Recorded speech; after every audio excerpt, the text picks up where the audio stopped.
Nuclear missile ready.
Nuclear missile ready.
Nuclear missile ready.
Oh, hello there. Welcome. How's it going, everybody? Welcome to another day of StarCraft 2, where we will be having some lovely, lovely matches here today. I do so believe.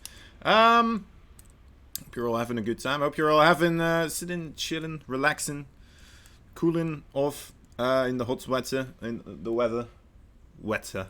I don't know, Dutchness. I don't know. It just shines through sometimes. Anyway, yeah, it got quite hot here yesterday. Today is a little bit nicer, honestly. Oh, nice. We do have everybody in the party now as well. So, it looks like the videos will be on their way pretty soon here. We're just going to have to be a little bit patient. And until then, of course, we can just kind of talk about things here. How you all doing today? How we, what kind of snacks you guys bring along when you're watching StarCraft 2? What else you doing? Still doing some schoolwork or something? Maybe some actual work? What's happening? What's happening, guys? Good morning, Sapphic Traffic. Piker, what's up, my man? Mano here as well, of course. I don't know if I already mentioned Mano. Actual work? Alright, alright. Well, that's good. That's good to know. Somebody's actually doing actual work here. That's nice. I'm gonna try my best to keep you preoccupied from doing that actual work, of course. And who knows? Maybe I'll succeed. Maybe I won't. Can you get the title of biggest Kosen fan? There's already a #1 Kosen fan account. It's Bibs, I think.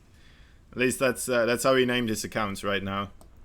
I even think that's his main account. So I don't know if that's something you can top there, but good luck with that. Good luck with that. You'd have to get a face tattoo on your face of me or something like that.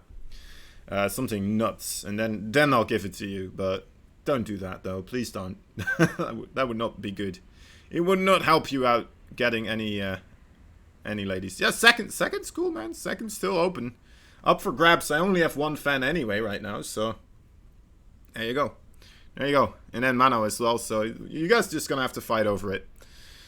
Alright, so first map going to be Nightshade, it seems. We have decided that one. Second map is going to be Dream.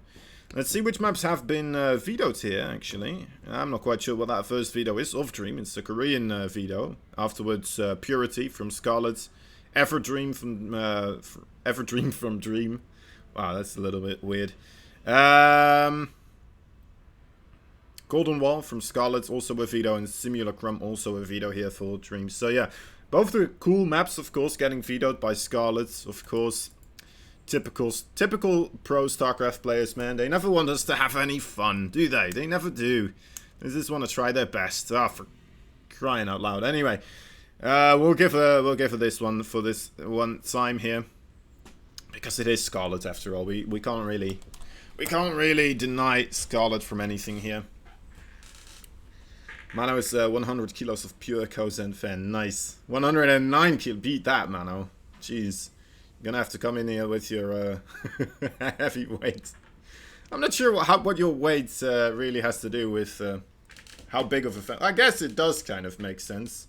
You would be a bigger fan, right? If, but maybe not in the right way. So I hope I'm not trying to get everybody here to start getting themselves fat, because that's not gonna help out, is it? It's not gonna help anyone, guys. Unless if that means you're gonna be able to stay indoors more often and watch more StarCraft. In which case, you know what? I might as well say go for it. You know? Alright. I'm not quite sure. I think Dream asked for 30 something. Wait for 30 seconds. Ah, okay. That makes sense. I was like, alright, that could be seconds, or it could be minutes, or it could be something completely different. Maybe he has 30 children on his front porch, trying to buy candy off of him. I don't know. Who knows? When will we start? We will start pretty soon, my man. We're already... Let's start it. Alright, alright. Guys, I'm not in charge. I'm not in charge of when it starts. We're in the lobby right now. I don't have control over the start button. We're just gonna have to be patient here for Inu to take its course. Wait, there's not a lot of casters here today, is there? It's just me, Zuka, and Inu. Interesting, interesting. All right. Anyway, some other language streamers, of course, as well available. Even Belair is not here. Usually we have him joining in as well, but not gonna be the case here today. Anyway. Dream and Scarlet need to be in those slots. Inu, I'm not sure what he's doing.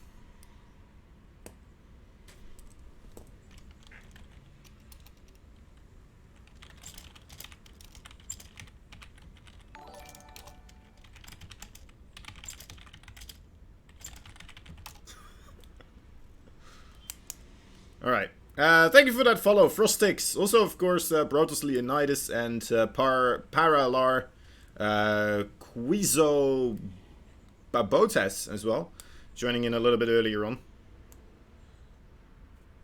Thank you, thank you. It's always exciting to watch Scarlet's match. Yeah, man, I agree. Scarlet is one tough cookie, and you know, she always is very brainy too, right? Very smart. Very strong in the macro, throwing in some aggression here and there as well. Is that Ahmad Ria, I believe? Ahmad Ria 1? Something like that. Girl power, exactly, yeah. I'm not sure if... Can I say that as a guy? Is that a thing?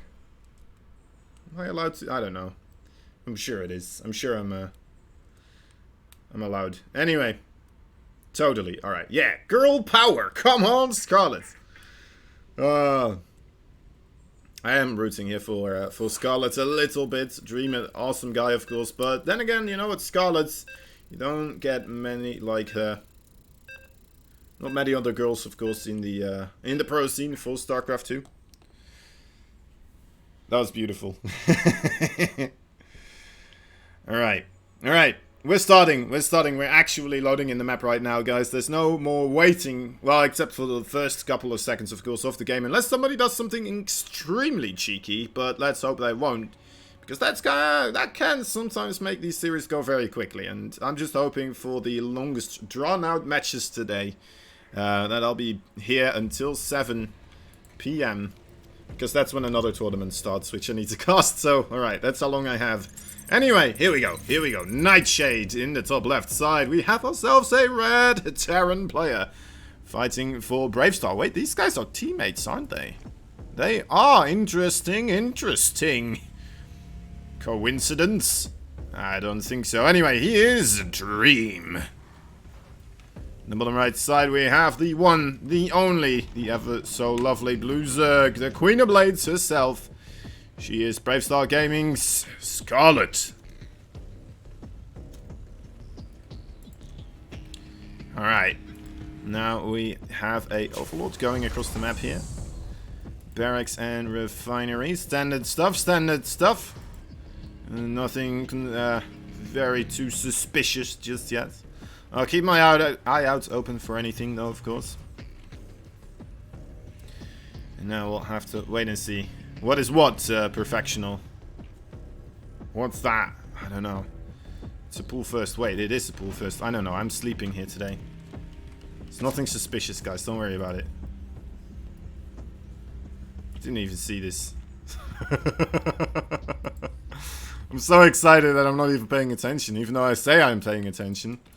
I'm just more so paying attention to the fact that I'm saying it, I'm paying attention, than rather paying attention itself. How much wood would a woodchucker chuck if a woodchucker chucked wood? A woodchucker would chuck as much wood as a woodchucker could chuck wood if a woodchucker chucked wood.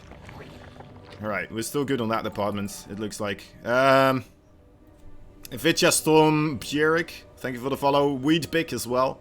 Much appreciated, I hope you'll have a good time here. Command center. So, yeah, of course that command center is on the low ground here. The links have gone unnoticed so far, but of course with the hatchery time here, the SCV is gonna be having to pay attention. And the top left side, that Reaper is gonna stay at home. But, yeah, actually, it's a bit embarrassing. Yeah, this Reaper's gonna have to get fired. That Reaper's gonna have to get fired, actually, very quickly. The speed is almost done, but the Reaper still has a bit of time here to try and snipe off as many of those links as possible. Only 2 links in the main base right now, and I'm not quite sure how much damage is going to be done here, but more and more links are streaming across the map, of course, for more in production as well. Now, they are going to be able to do quite a bit more, of course. There we have it. Now, we'll be able to get around that Reaper. Come on, Scarlet! Get your links together. Alright, doesn't delay that command center too much anymore. Definitely wanted to go for it, but just barely not there in time. Trying to get that. There we go. Does get the Marine. The SCV's a little bit too quickly with walking away. 2 more circlings here. Let's see if they get the Reaper. I won't get them one. Alright, so yeah, Dream. On top of it, Scarlet. On top of the Dream on top of the Reaper Micro. Alright, red leather, yellow leather, red leather, yellow leather. There we go. Just blowing off my mouth guns. I don't know if that's a thing. It is now. It's like an old western. Smoke coming out of my mouth. Even though I'm not smoking, it's just I said words so quickly that smoke comes out of my mouth. Anyway, a little bit of fire too. Hot. Anyway. Now, Dream is following this up with a couple of Hellions, as is per usual, as is tradition. Let's take a look actually at the amount of actual works that did get killed. 7 workers. I'd say it's a pretty nice job there by Scarlet. Down 32 workers herself. Not too shabby, has a pretty reasonable amount of creep spread as well, though some of those tumors might be in trouble. Actually, Dream not going for them just yet, so they will complete. Lucky Scarlet there. 2 more Hellions join in the fray. And Banshees as well. No cloak just yet, right? No cloak has been researched here. Scarlet trying to split up those links as, well, as much as she can, of course. Don't want all of them to die in one single shot, as is but tradition as well, I suppose, in some lower leagues. And in my games.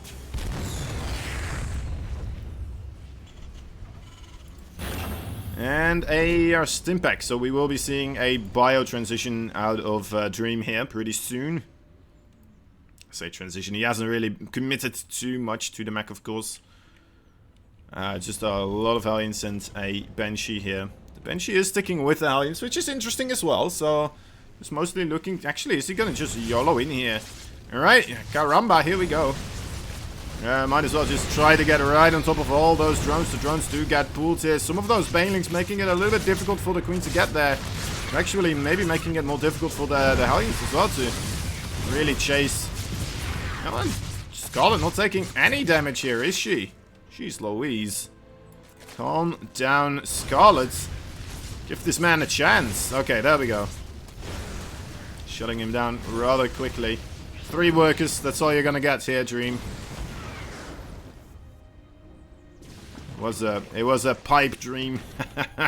Thinking he could get any more from the Queen of Blades herself. Honestly, even those 3 drones there, of course. I'm also a little tribute, a little present. Feeling sorry for Dream. Maybe a little bit of an apology as well for doing the pool first in the start of the game here. There we go. Like, yeah, right, you can have 2 more, that's fine. Maybe 3, you want 3? Sure, go for it. 4, ha, it's your lucky day, son. 5, alright, yeah, sure, you can have 5. Oh, the Queen's actually no Queen in the main base here, nor is there a Spore Crawler.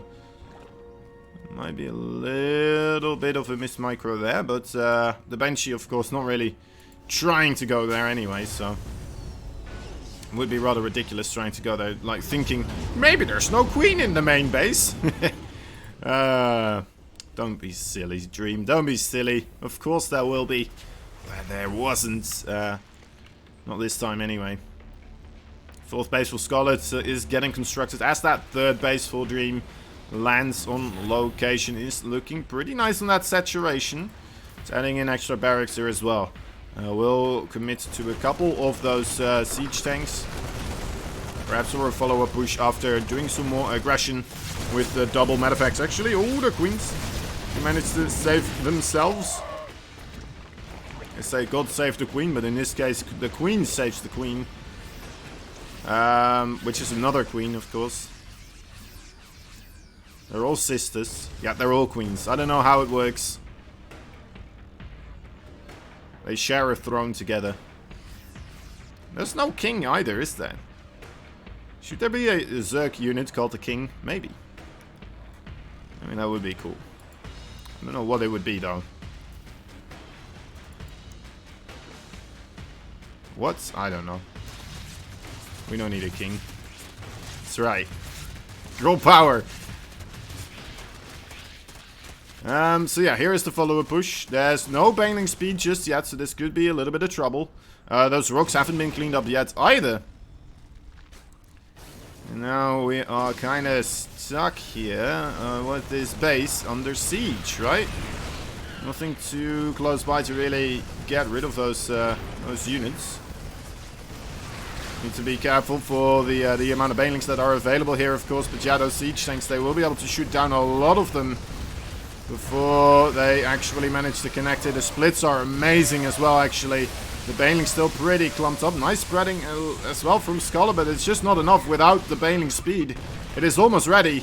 But yeah, this base, I think it should have been sacrificed. As now Scarlet sacrificing her army, but also the base at the same time. A little error in judgments, perhaps thinking the baneling speed would complete there in time as the attack was coming in. But now, yeah, this is just a whole boatload of trouble. Zerglings trying on the right side, but yeah, there's just not enough. Just not enough. GG is called. Dream takes game number 1 here. A little bit unfortunate there for Scarlet and all the Scarlet fans. But you know what? It's not over yet, of course. We still have 2 more maps to go. One of which will be Zen. The other one will be... Let me see. Let me see. 3 is Eternal. Alright, Eternal.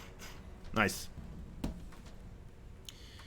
That means of course. Even if Scarlet loses one of those maps as well, she will go to the loser match. But that doesn't mean she's out of the tournament just yet, right? Still has a good chance. What other players are in this group again? Let me take a look. Scarlet and Dream, TY and Solar. So, you know what? TY hasn't been all that great in the online cups, I have to say. Yes, he looked absolutely amazing in GSL.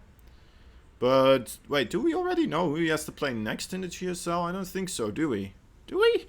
Do we know this? Is this a known thing? Is this Code CD? No, this is actually the Pro Circuit 2.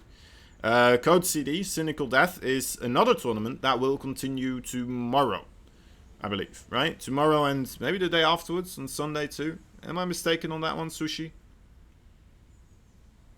But yeah, this is the Into the Alpha X Pro Circuit, where both the Into the Clan and the thing. Wait, I had the wrong logo. Oh, right, yeah. Alright, that's my bad. That is my bad. I'll fix it. Thought I looked at everything. Apparently that's the one thing I didn't change. Thank you for pointing it out. Anyway. Here we go. Waiting for this one to start. AK here as well now. What's up, AK?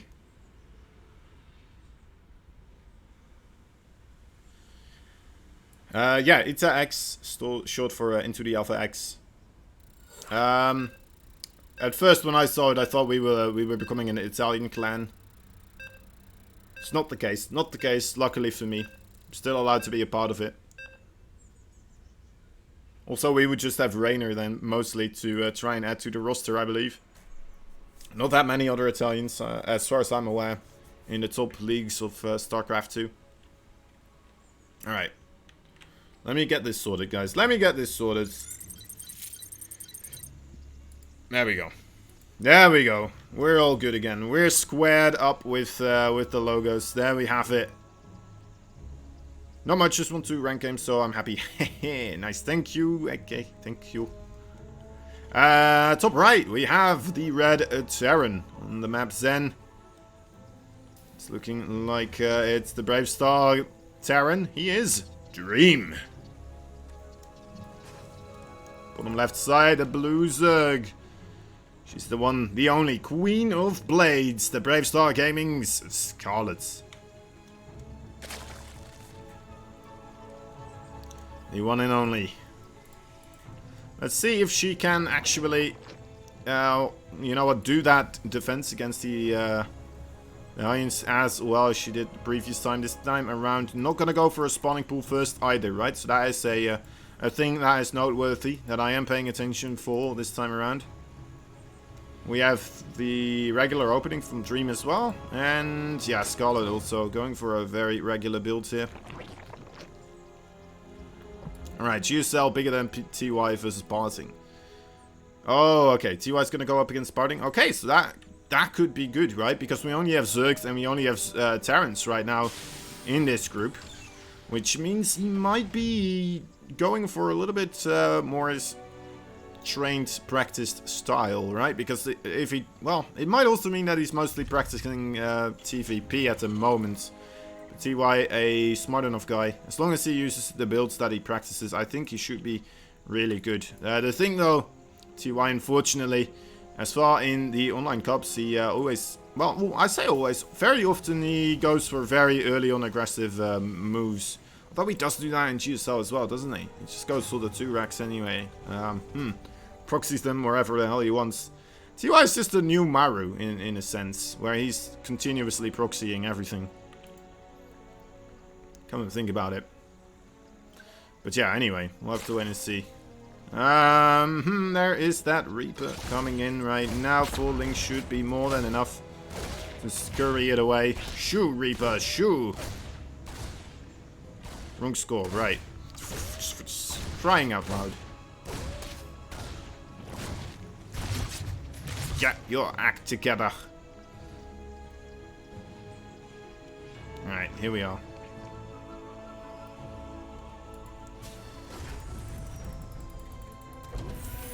thought I was so ready today. Turns out I wasn't. Really wasn't. Maybe the excitement just overall just is making my head numb. It's the right score now, Sushi. It wasn't a second ago. It really wasn't. Oi, oi, oi, oi, oi. There goes the drone. Another one might be in trouble here. He does save it. Doesn't even have to make it a spore or a extractor, which is also kind of nice, of course. Does save a little bit of money. Playing it on the danger zone side of things.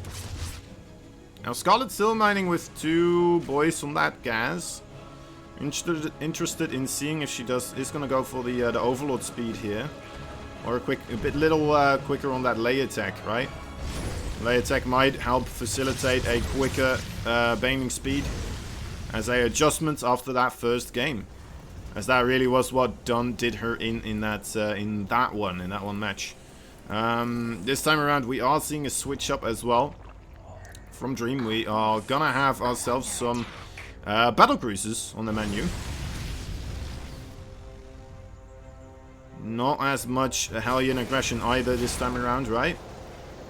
Do have the Roach Warren here in production for Scarlet. Scarlet did scout the tech lab on the starport. Saw that wasn't anything being created there. But then again, I mean, that was what we saw the previous time as well, right? There were the 2 Banshees. I believe there were 2, maybe 3. Something like that. Anyway, nice Evo block there. Does make it a lot more difficult for the Hellions to commit here. Over here as well with this Roach Run, actually. I like that. Very cool, very cool. Anyway, as I was saying, so Scarlet might just be under the impression that it's going to be the same thing as it was before. Might not really start prepping here for a battle cruiser. As with this Hellion attack right now, it does seem very reminiscent of that first game. Now we are seeing a whole boatload of roaches in the production tab. There's still some drones as well though behind this. It's not completely all in here just yet from Scarlet. Might just be making them for the potential follow-up attack of more Hellions coming in here. Some other form. Alright, no, it's actually going to start using them for the aggression.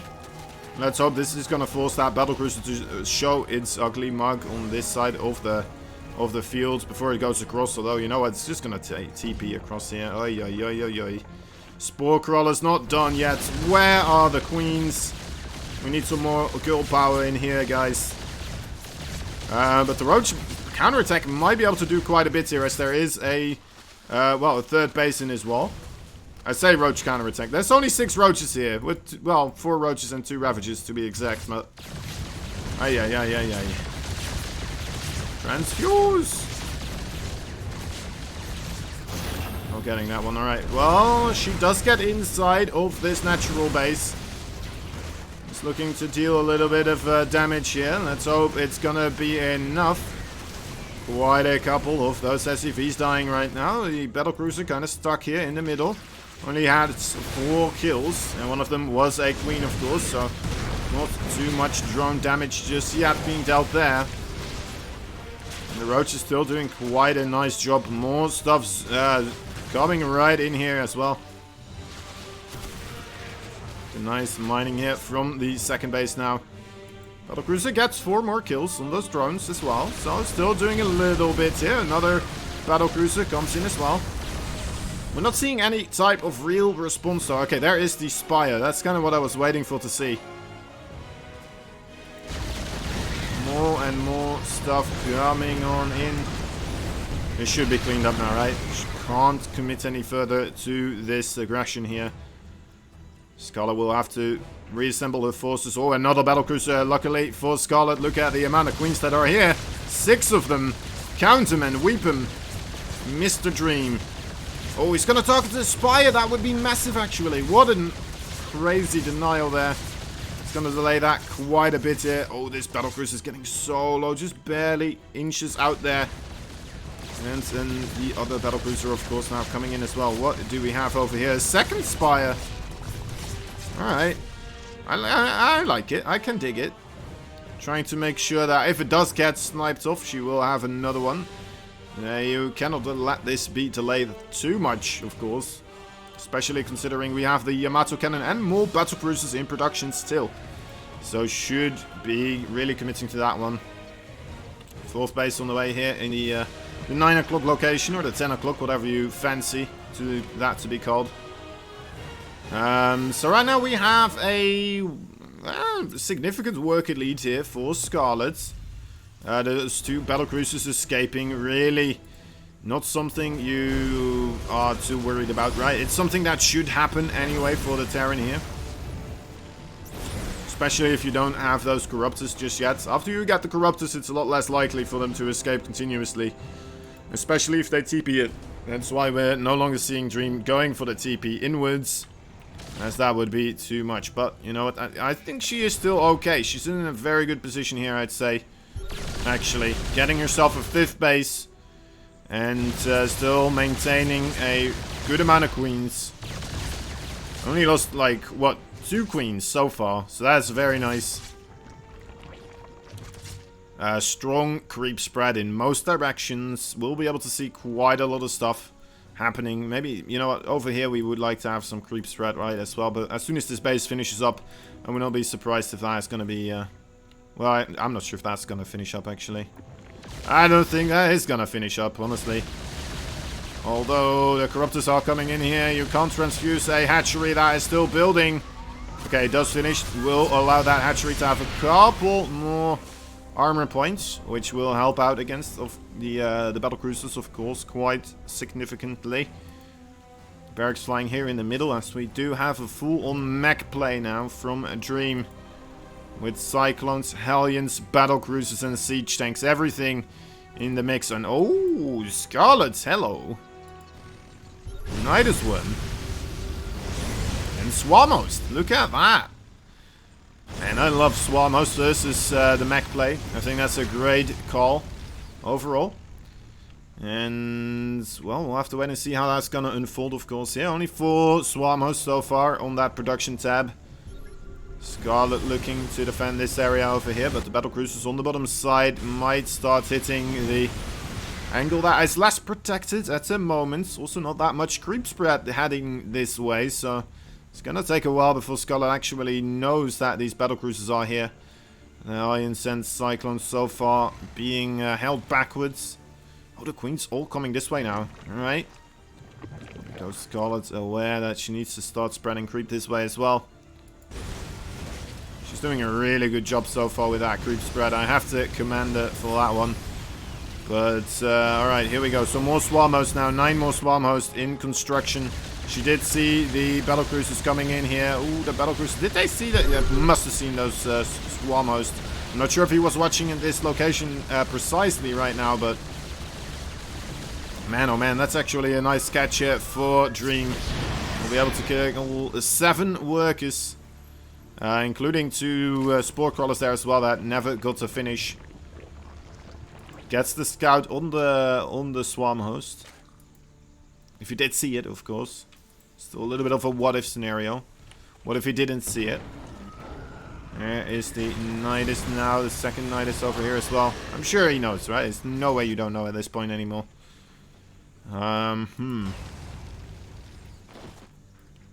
Okay, cancels the first one. Over here, though, we have ourselves more Swarmhost coming on in. Setting up as many Nidus ones as you can. Even one in the main base. Why the hell not, right? Might as well. Good bios on that command center. Needs to be careful, though, of course.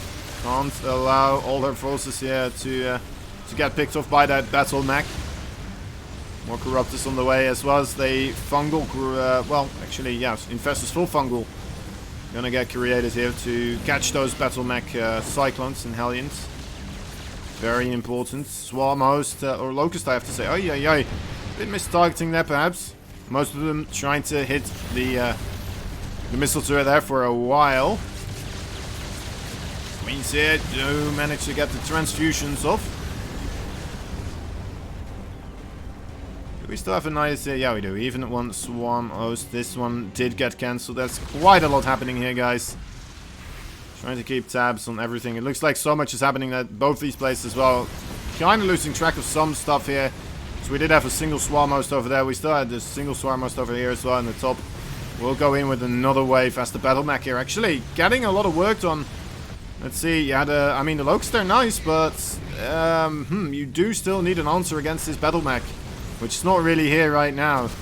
In the production tab, we're seeing 18 more roaches, with this base in a lot of trouble right now. Production for Dream needs to resettle somewhere else. It's going to build more starports in his third base. Fourth base still secured. In the fifth base now as well, of course, mining casually. These Swarm Hosts, where are they going? Swarm Host! Get back into your hole, Swarm Host. Back into the caverns of the Swarm Hostians. Alright. Back into the dungeon with you. Yeah, Locusts coming in actually do manage to get quite a bit of damage on these tanks, but at the same time, those Roaches and Ravagers also all biting the dust as well, right? So again, we're going to see this battle mech encroaching upon this location. Oh, that's a nice fungal. That's right, sir. That's right. You will not be able to escape the clutches of these Corruptors this time around. But the Cyclones, though, oh my dear lord, trading ever so favorably as well. Another Knight is trying to get these Swarm Hosts here as some sort of defense. Anything really, right? To hold back these Siege Tanks and the Cyclones. So far, not really getting too much done. Hellions on the top side should be able to get picked off. Okay, one of them does manage to get through here. Yeah, only 2 workers. Alright, alright. Reasonable. The creep spread for Scarlet's really being pressured here a lot. It seems to be quite difficult for her to really keep everything going. Big swarm of Locusts here now, trying to snipe down some SCVs, but only getting 2 as well. A lot of them targeting the planetary there.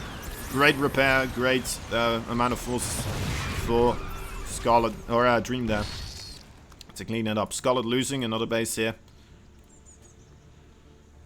Yeah, you know what? I don't think the Locusts are really getting the work done, right? We're still seeing Scarlet way behind under the units lost tab. Actually, way behind because of mostly the Corruptors, I'd say. Aye.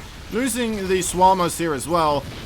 This is rough, guys. And then also, she's not on that many bases right now, right? She really isn't. Trying to open up a second place of attack here in the bottom right side. Might be able to get some damage done here, perhaps, if the entirety of the forces of Dream are mostly here. They have been quite able to hold back the United Swims there at the top rather nicely. And man, oh man, yeah, I mean, these Cyclones just continuously being a pain in the rear for Scarlet. Look at that, killing off 2 Swarmers now as well. They are expensive units, but I mean, he's still here. Scarlet, you still need to deal with this. Then at the same time, of course, you know, you need to deal with this as well. Well, you also want to have your Swarmers actually doing things. How many do we still have left? 9. Alright, so this is most of them. And that was most of them. Actually, you know what, that really was most of them, wasn't it? At least we got that factory pretty good.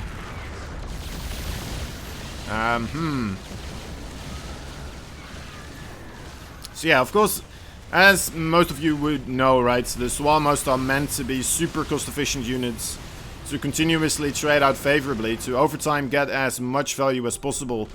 But I mean, yeah, it's just not happening here.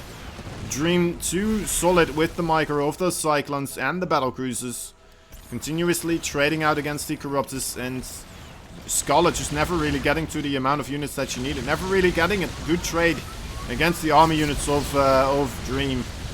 Dream here doing a very great job at kind of just holding back everything.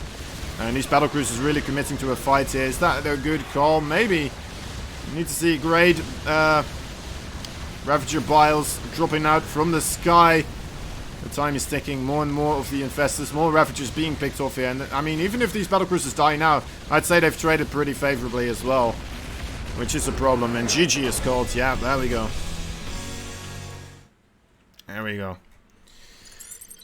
That was very well played by Dream. I have to say, you gotta give Dream that one. Just continuously expanding, staying on top of all the defenses there on the top side, the bottom right side as well. Having a couple of Cyclones just roaming that part of the map, so ensuring that really nowhere in that bottom side of the map either an opportunity for Solar or for Scarlet to get her swarm host, give them a foothold.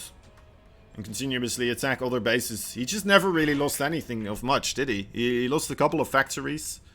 Now and again. Other than that, really nothing. Really nothing. So yeah.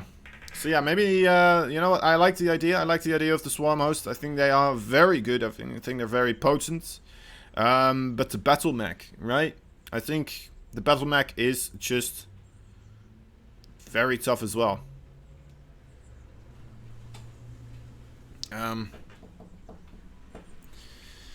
Because the Swarm Hosts, they don't do that well against Battle Mech, in a way.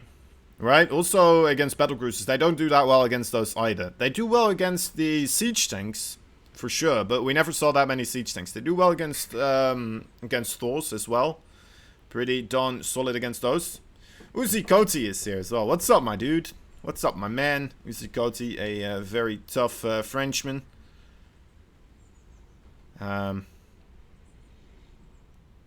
When winning the ESL Cup? That's right. When will you win the ESL Cup, Uzi Koti? We're waiting. We're waiting. We know it's going to happen. It's a matter of time. But anyway, regardless, guys. Yeah, so very, very well fought there by Dream. Scarlet just barely not able to break that one out into her favor. After practice. Okay, that's good. That's good. At least you have a plan, right? At least you have the plan already set up. That's most of the parts. Anyway, so yeah, guys. Here we have the tournament, of course. All the brackets, stuff like that. We'll have TY versus Solar coming up next. And, of course, the winners match, the loser match, and then the decider match. And afterwards, on May 29th, we'll be continuing onwards here. Innovation, Zest, Rogue, and Cure. Gonna be hopping in from that one. Let's just take a look at what these guys have been playing against before, right? So, first of all, we didn't do this for the other two. So, let's say Dream versus Ragnarok. They have the Dream winning 2-1. Going 0-2 against Trap.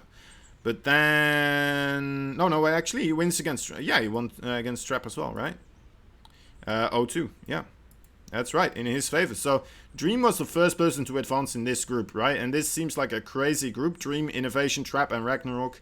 But yeah, this was on the same day. I'm remembering this now. Innovation went 0-2 versus Trap, losing that one. And then Dream just comes in and gets a 2-0 versus Trap. No problem, slaps him down. After beating Ragnarok as well in the first round. And then, you know what, Ragnarok did win one game there, but, well, unfortunate for him. Did not manage to advance. Also getting one game against Innovation, and again, not really getting himself in there. And that's when we had Innovation moving onwards, as well as the second man. After losing 0-2 versus Trap, he managed to 0-2 Trap himself as well. Or 2-0, you should say, right? That's the way to do it. Anyway.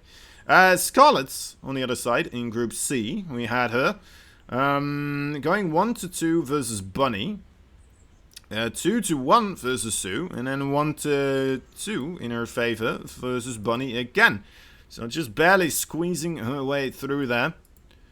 Was quite a tight battle in the end. And just barely managing to scrape that victory there together. And yeah, of course, that was also a very tough series. So maybe this is a little bit of an indication that we might be seeing something similar happening today. Who knows? Who knows? Let's hope so for any Scarlet fans out there. And, oh dear, it's raining. I still have my window open. Hold up, guys. Hold up. 1 second.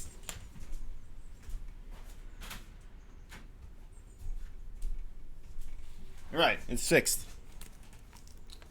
It's good. We're good. Alright, continuing on. It looks like the brackets or the videos have been done already as well.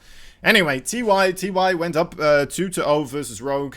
And then he went through as a versed victor here versus Creator. 2-1 in his favor. Very nice, very nice. Oh, doing Rogue, he looks absolutely amazing this day. Nephis creator as well. He did do a lot of early aggression though, to be fair, but it was a sight to behold. He looked unstoppable. Anyway, as his opponent right now, of course, Solar also moved on through first, who managed to beat Cure with a 2-1. And also Estrella 2-1. So that is rather nice. So yeah, if Solar manages to beat Cure in an online tournament, I'd say TY beware. TY beware indeed. That is going to be a tough call then. So yeah. Let's see if he can do it.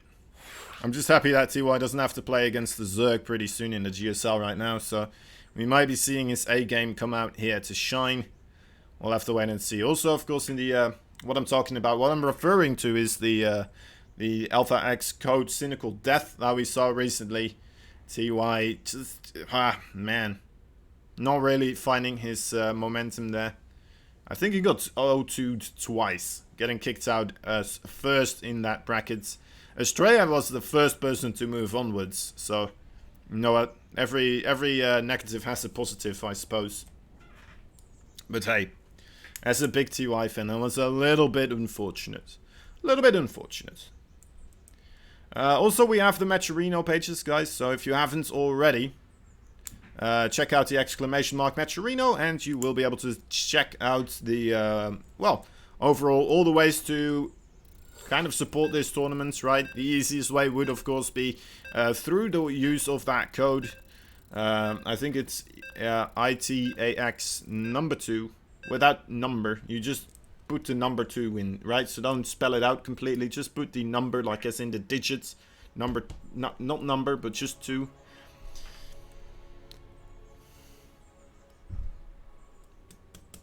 You guys are smart. You guys figure it out, okay? You guys figure it out.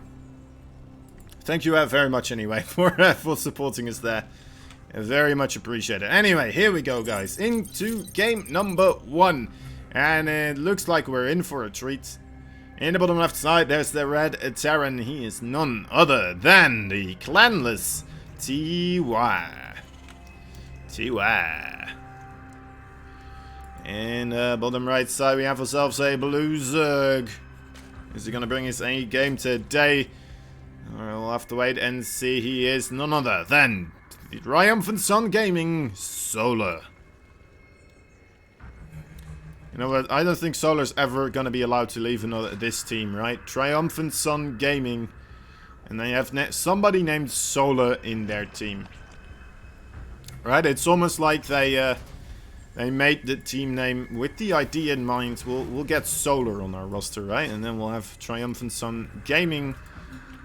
And Solar will be our hatchets we send out. Quite sure how else to call hatchets, sure. Right, so here we have the SCVs, red SCVs. Solar trying his best to scout everything. Also already starting to mine out these minerals over here at the bottom. Gonna be interested to see what he's planning to do with that. Maybe take a third base on the bottom. Maybe some gold-based shenanigans. Or maybe he's going to try to do some sort of quick harassment. We'll have to wait and see. I'm still waiting for the day when somebody's going to take the base over here and then start mining these minerals. And then just rush Zerglings through. Still waiting for that. It's going to happen eventually. It probably already happens in some low-ranked ladder game. But I mean, if we can have a proxy nexus into DT's workout in the GSL, I'm sure we'll have something like this work out eventually. As long as this map stays long enough into the map rotation, it's just bound to happen, right? And either whoever does it's gonna look like a genius, or if it doesn't work, we're gonna be like, what was he thinking? Alright, couple of Zerglings here on the low HP, but looks like he's doing a good job here at keeping the Reaper at bay. Doesn't lose any Zerglings so far. TY a very quick third command center here. Alright, that's something new. And the plans for this mining out the minerals here has been revealed. It's just the third base on the bottom side of the map. Now, it's going to be difficult for TY to really get the scout on this, of course. He's going to have to be careful here, especially with the Queen zoning him out already as well. He's going to have to play a little bit in the dark, perhaps. Right? Can't get too much of a... Oh, well, you know what, actually. If he gets in here, that would be nice. I saw that the links were still slow links, perhaps trying to snipe some of them down there again.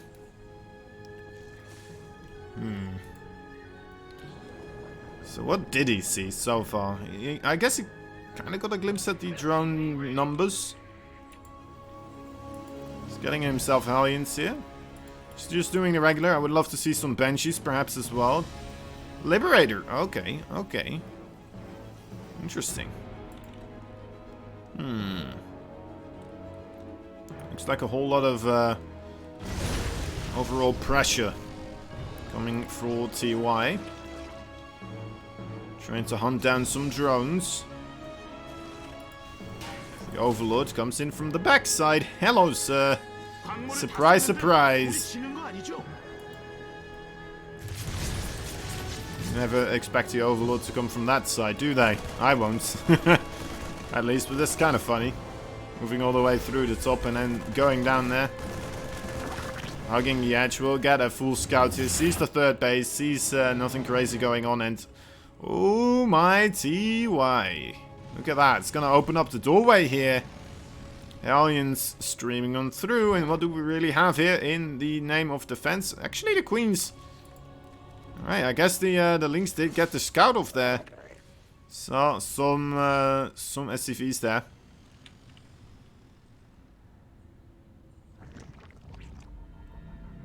Wensu versus Showtime. Yeah, it's not gonna be here, mate. It's not gonna be here. Melee and Carapace on the way. He's also just already finished. Unlucky.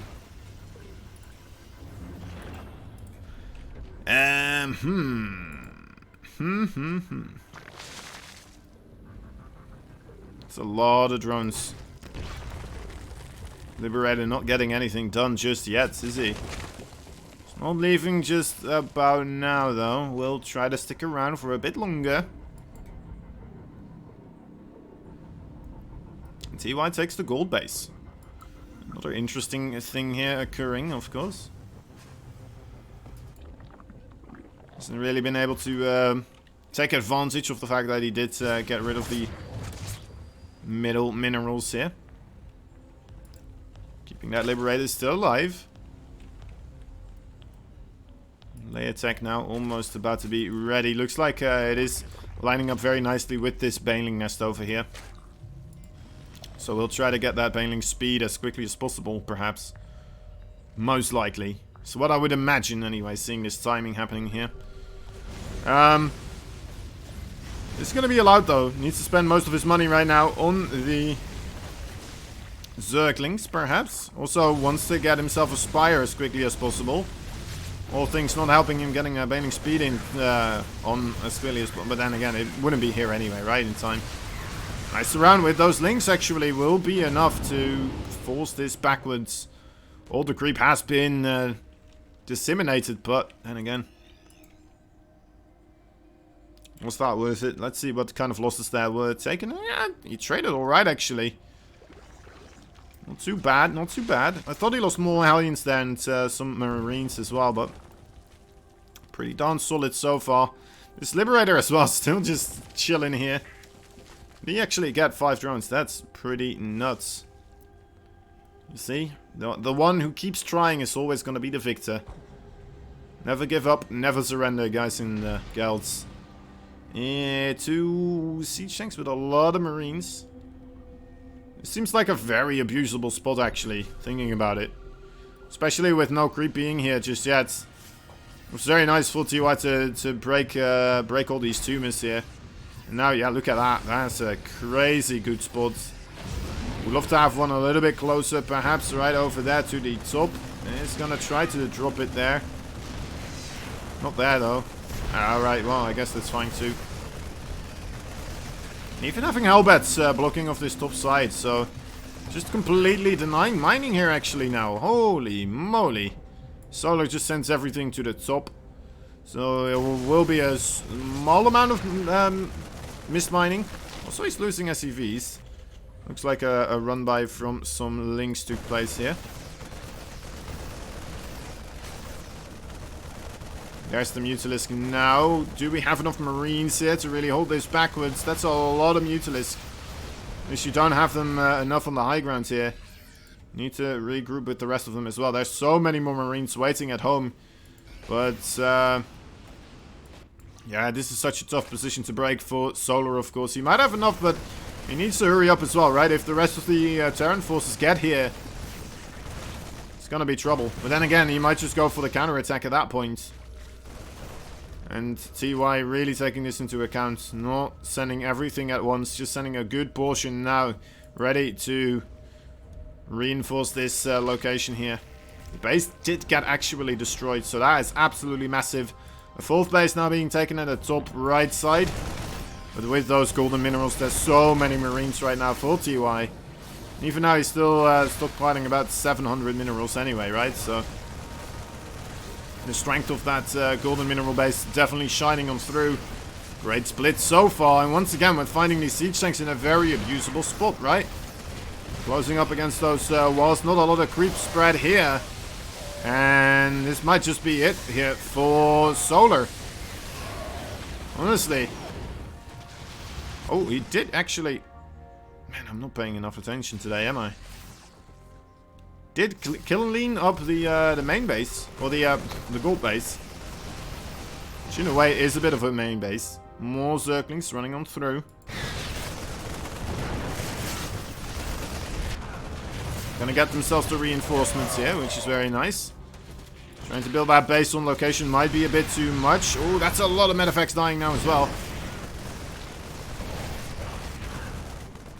Okay, that second base does still stand secure with the wall. Those banelings coming on through once again. Siege tanks.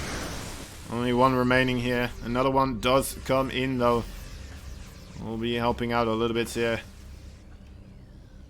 With these overall Marine numbers, you'd say that TY should be able to get some work done, but you know what, those baneling hits could always make everything go sideways here very, very quickly. Needs to talk them down. Oh, those are too great. Those baneling hits were absolutely amazing. That's going to be the end of this aggression here, and the end of TY for this map. So yeah, TY losing that gold base due to a run by. Not being able to push its advantage quickly enough there on that main base. And getting cleaned up in the end. Great job there by Solar. Not bad, not bad.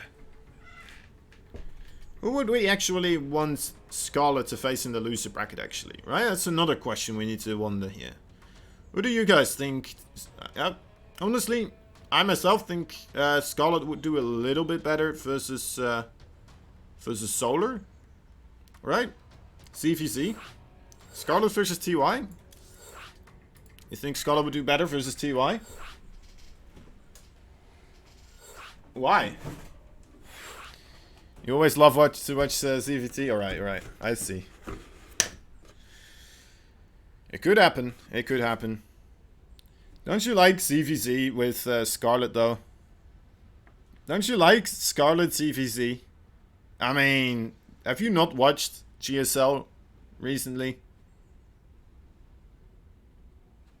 She's just got to be on her game. Yeah, I agree. I agree. She can beat both of them. But TY, in a way, right, is TVC right now? I'd say it should be extremely good. After beating Dark like that. 3-0. Clean sweep. Also find it fun to watch a good Zerg. Overall, I'm a good Terran. I mean, who said that? Wait, what? Who doesn't? Who doesn't, though? Who doesn't like to see? It's always this battle of extreme micro. It tends to go everywhere. And is on a hairpin continuously throughout the game. Alright. And GG! Solar playing Terran. Gosh darn it. Gosh darn it, Solar.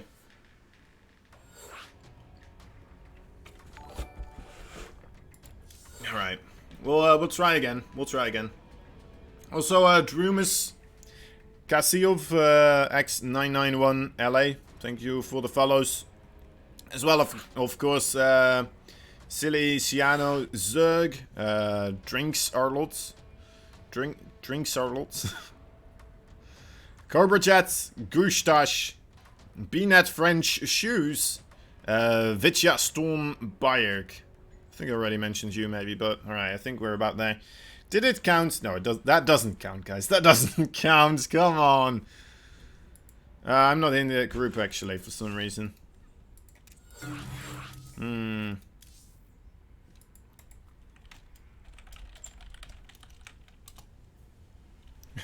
Sorry.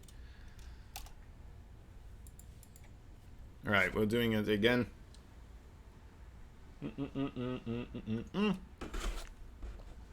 Nice drink I got there, yeah. It's just a little bit of milk I got. Just a little bit of milk. To clear the... I wanted to do it as the game was starting. But, oh well. I got impatient. I just wanted something to gobble down my throat. I don't know how to say it nicely. Does it not get tap hit as it sits? Wait, what?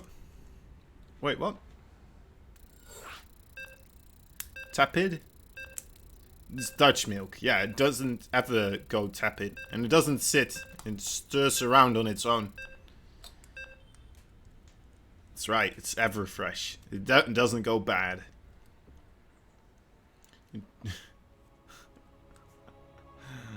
He doesn't drink milk. He doesn't drink milk. For God's sake! What's wrong with you? Are you lactose intolerant? I think that's the only reason why I could forgive you for this one. Anyway, so far, guys, TY, you know what? He tried his best there. That was for sure. That just didn't really work out in his favor. I liked the gold base, but it looked like the gold base as well. And in turn, a little bit hard to protect, of course, with those two open areas there. Anyway, we'll have to wait and see if Eternal Empire is going to be more his jam, as that usually is the macro map of this ladder map pool. Anyway, Easter Red Terran. He's clanless right now. He's none other than TY. And this is interesting, actually. TY putting his barracks here in the middle still. Stuff on the side. I think this is okay overall, as long as you don't put your add-on right there on the right side.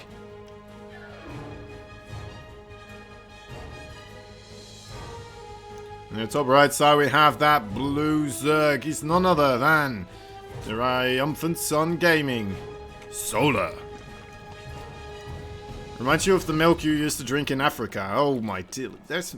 For 6 months? 6 months lifespan milk? I don't... Wow. How can you even... That's so short, man. What's... There's not enough time. Although, of course, we do drink our milk in at least a day, right? It's the current lifespan of milk. The average. It wasn't good? Okay. I get you. I get you. So both these players doing some regular stuff. There is the Reaper coming out again. The staple unit of the TVZ matchup. And the TVT matchup. And the TVP matchup. I don't know what it is with this guy. He's pretty popular, especially at the start of the game. He's like one of those guys that, you know, like elementary school was really cool, and in high school as well, he was like a cool joke guy, and then later on in life, it just didn't really work out for him anymore, right?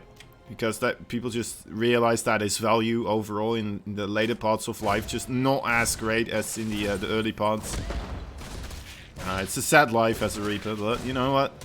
He has his moments. He has his moment right here, right? A little bit of fancy stuff. Good. Gets, look at that. Gets Zergling. You know what? That's as good as becoming the prom king and having the prom queen as your date. Pretty much. Pretty much what happens there. Although in this case, it's of course a Reaper getting a well, a Zergling kill. Just wait until he gets that creep tumor kill. Right.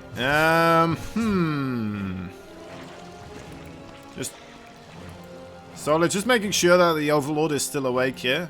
Just shoots a couple of darts in his face. Always nice. Always nice. Always important. Again, we're seeing that very quick third of TY here, by the way. This time around, I'm not quite sure if Solo will be able to get the scout on it. Does have that Overlord, of course, at the top side. Might be able to. It's actually the exact same build here for TY, isn't it?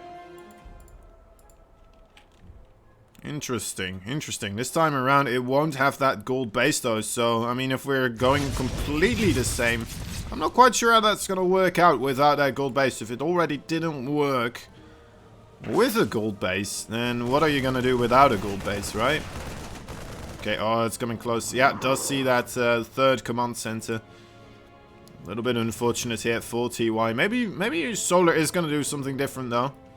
We're seeing that Roach Warren being added now. I don't think we saw that the previous time, did we? Did we? There was no Roach Warren, right? I'm not going crazy. Oh my god, the Reaper gets out. Okay. So, we are waiting for more Hellions to come in on the map. Try to deny a little bit of creep. I like that. TY, of course, not really overcommitting just yet. Would be a little bit suicidal. There were more than enough links, more than enough queens to really hold anything back. They did try to commit for a drone line this time around, though. Not as much anymore, just 4 queens. There's more Hellions now as well, of course, so let's take a look if this is going to work out. It's good sawn by those 3 queens, not in position just yet. A lot of the links not having the greatest time. Didn't wear their sunscreen. The Liberator on the main base as well, actually. Forces those drones to be pulled away from the worker line. It might give the opportunity here for TY to get quite a bit of damage dealt. The Liberator does get picked off, but those drones are still waiting. Oh my dear lord, TY gets on top. Only 9 workers dead, but Zerglings at the same time in TY's natural. Getting even more value than those Hellions. Killing off these at the third base as well. TY not even mining at the third base just yet. It really doesn't look like it's TY's day today, does it? I don't know what it is with him in online cups. It just doesn't work out recently. Does have a siege tank, but killing a lot of his own workers there as well. Realizing he needs to run siege here, because a lot of those SCVs are in the red. And now we have 58 workers versus 32. 32 workers. Yeah, he does have a quick third command center, but I mean, we're just gonna wish him good luck from here on out. He needs a lot of it, after all. Roaches, let's see how Solar is planning to finish this one off. He's getting a whole lot of roaches, getting +1/+1, and the roach speed upgrade might just be going to hit TY as soon as that all finishes up here. And yeah, it's going to be rough for TY, of course, to get a sufficient enough defense going. Especially if he still plans to do drops and that type of stuff with these Marines right here. And that's exactly what he's going to do. More and more roaches being constructed. Yeah, Solar not dropping a beat here. He knows that he doesn't really need to drone up right now. He already killed so many SCVs that the 66 workers right here, more than enough.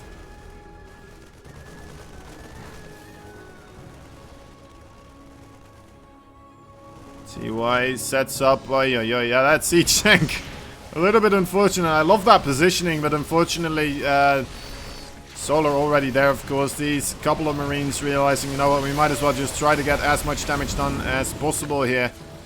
on the pushed up front with those other roaches in our back.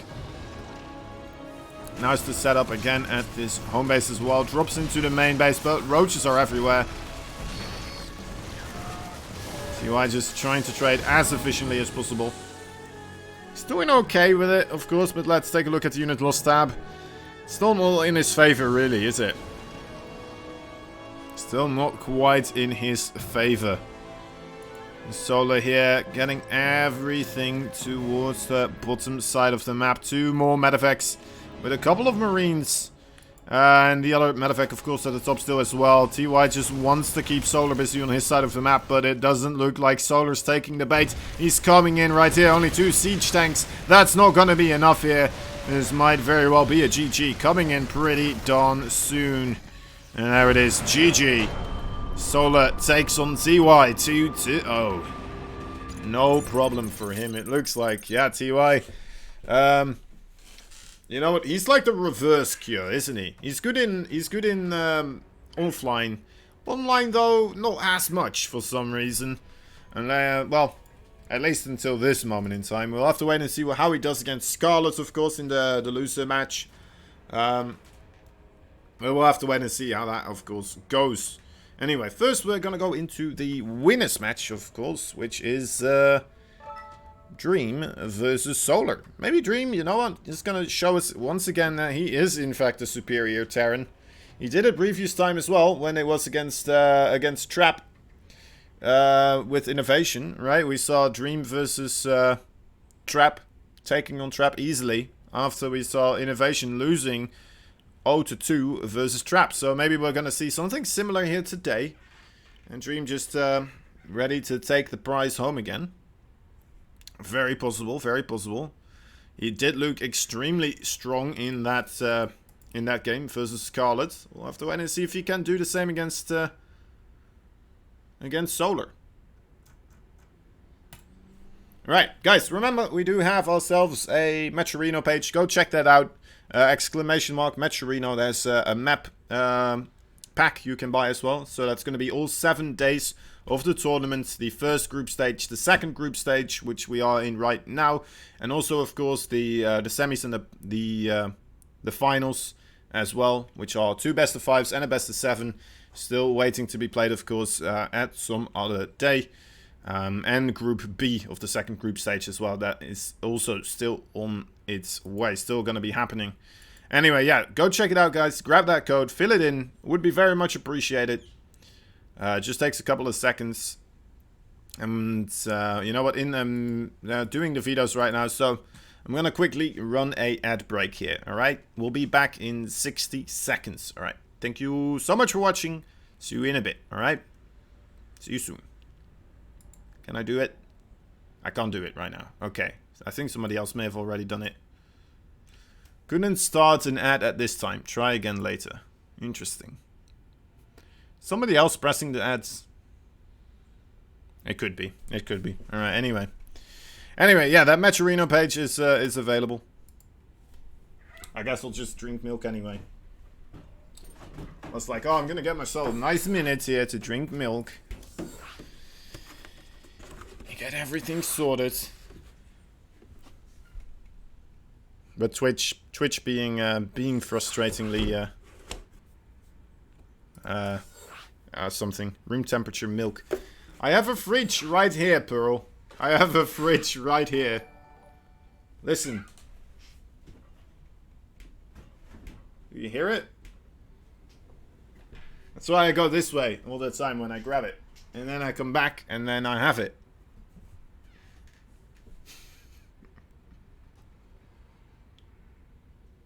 Makes a lot of sense now, doesn't it? Yeah. That's right. Don't want you guys to look at me while I drink milk anymore. Does make me feel a little bit awkward here. Hold up, hold up.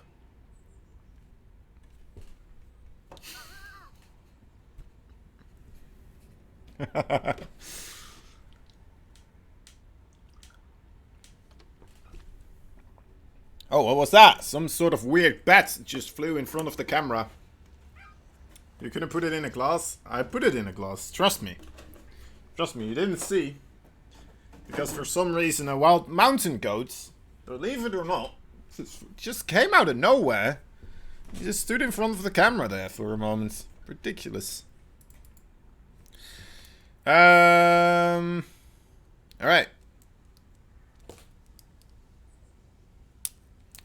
Gonna start accentuating points more often using a pen, you know? It's the talking stick, as they call it. I believe it was like some old British show, which is, oh man, it's so freaking hilarious. It was called, I think, Not the 9 o'clock News, something like that.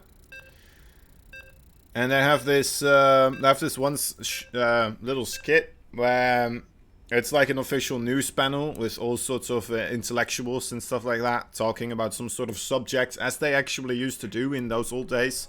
Right now we just let celebrities pitch in instead of professionals. But anyway, like one person would have a pen and then he would be talking and just kind of using it to talk with, and then as he would be like, alright, and what do you think? And he would give the pen to the other guy and he would take it, and then he would be like, ah, yes. It was a lot of fun. It's a good amount of laughs. Anyway, in that top left side we have ourselves a red Terran Bravestar Gaming's one and only. He is Dream. He's doing something cheeky there, isn't he? In the bottom right side we have ourselves a blue Zerg. Triumphant Sun Gaming's one and only. He is Solar. Didn't do that well in GSL this time around, but you know what? Still doing pretty damn well in those online cups. Doesn't look like he will be able to get the scout off on these barracks though in time. Yeah, won't get them at all actually, it looks like. So that is a lot of trouble, as this is a 3 racks right here. Now 3 racks requires a quite a extreme response. You can't really pull your drones anymore, as that will just get you killed basically. You won't have enough drones. You need to just evacuate your natural base, I believe, and get yourself a roach warren. Try to buy as much time as possible, but even then, I mean, you need to know that this is coming pretty early on. Okay, he's gonna be able to get the information he needs right now. Okay, there we go. Sees the 2 SCV, sees the 2nd barracks. He doesn't see the 3rd. Okay, he's checking. He does see it. Okay, whew. That's crucial. That is crucial. Okay, so he sees what is up here. Look at that. Already setting up shop here right now to get himself that roach warren, it looks like, immediately as soon as it is available. And there it is. Okay, so great response so far from our blue Zerg. He needs to keep this overlord alive as well. No, not ever could you... is he... Oh, yeah. Alright, well, that's a supply block. That is quite crucial as well. It's going to cut into his overall numbers of roaches here, of course. Needs to spend another 100 minerals to get himself another overlord here. He is making a queen on the low ground as well, so maybe he's trying to actually hold this off here. Might have to pull the drones a little bit, but there's already 4 marines here. Jeez Louise, that's going to be rough. Okay, queen here to tank damage as well. So far 2, 3 workers already dead. Ay.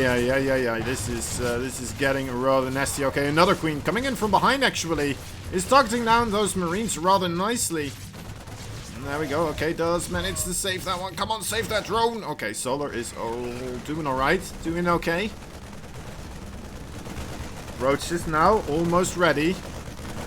2 of them already on the field. 3 of them already on the field. So almost 5. As soon as those other pops, there we go. Okay, comes in. Targets down the SCV first and foremost. Will not allow any repairing going on here. He might actually save this natural base as well. Alright, look at that. Dream is like, wait, what? Oh boy, Solar as well. There you go. Man, that was a nutty hold right there. He's still behind on a couple of workers. Oh boy, did he overextend with those roaches though? Need to be careful. Need to be careful. So many question marks.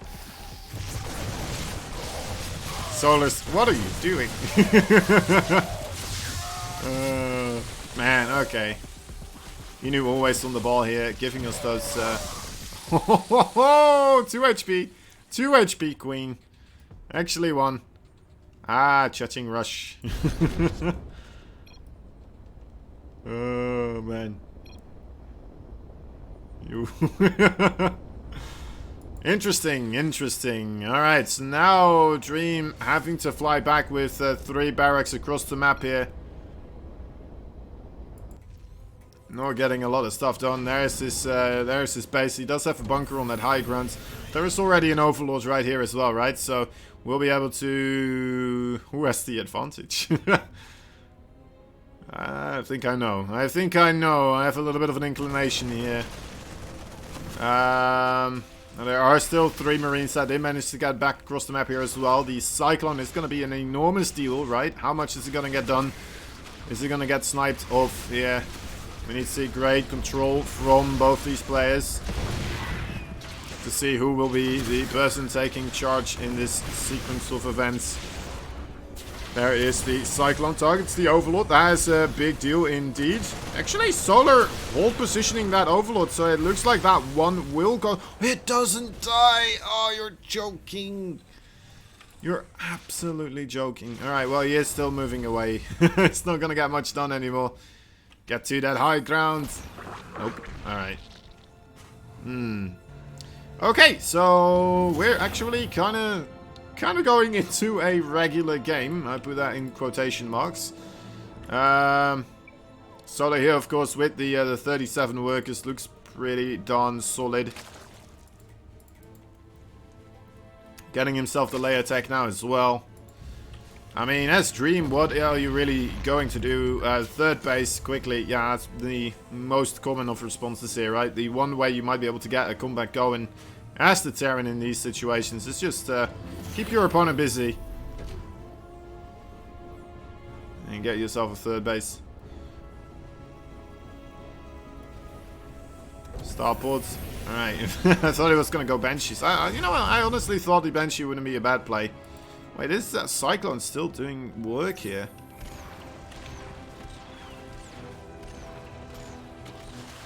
Ooh, almost getting that Roach. Just overextending there a little bit. Pays the ultimate price, which turns out to be his life. Spire in the natural base as well.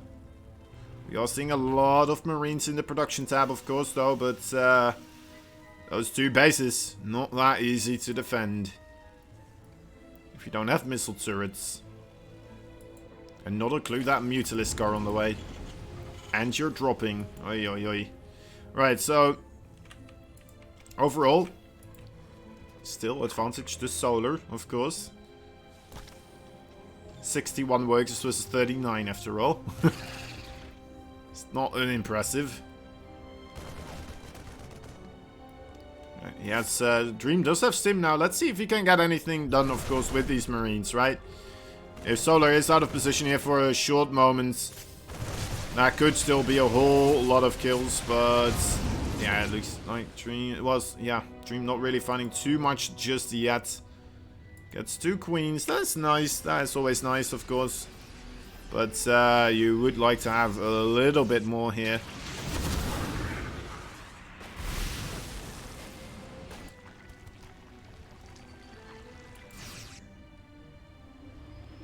Dream aiming for the drones here, mostly, I'd say. Now we have 7 Mutalisk now in the production tab. Ling run by, not really getting too much done just yet. Marines on that top and on the left side. Tucking down the Ravager, that's nice, you know, that's pretty good. I don't think he lost a single Marine there. Killing off an Overlord as well. You know, it's small things, but they might start to add up if he just doesn't take too much damage from these Mutalisk. Ooh, targeting another Ravager, doesn't get it. He's going for it though, he's like, ah, give me. I deserve that Ravager. Bring him to me. Not quite the case though, of course. Alright, let's see how much we really have in the name of defense here. There's an alright amount of Marines, but without a medevac there, I don't think he's going to be able to really defend these. You know what, actually, we'll be able to. Okay, that's pretty okay so far. And 3 SCVs. 3 SCVs so far, that's reasonable. He's going to start up the missile turrets now. Except for at this third base, of course, where we're looking at. He's making 2 other ones, though, do believe me. I'll prove it, actually. There's one, there's two. Right, so... doesn't take too much damage, but...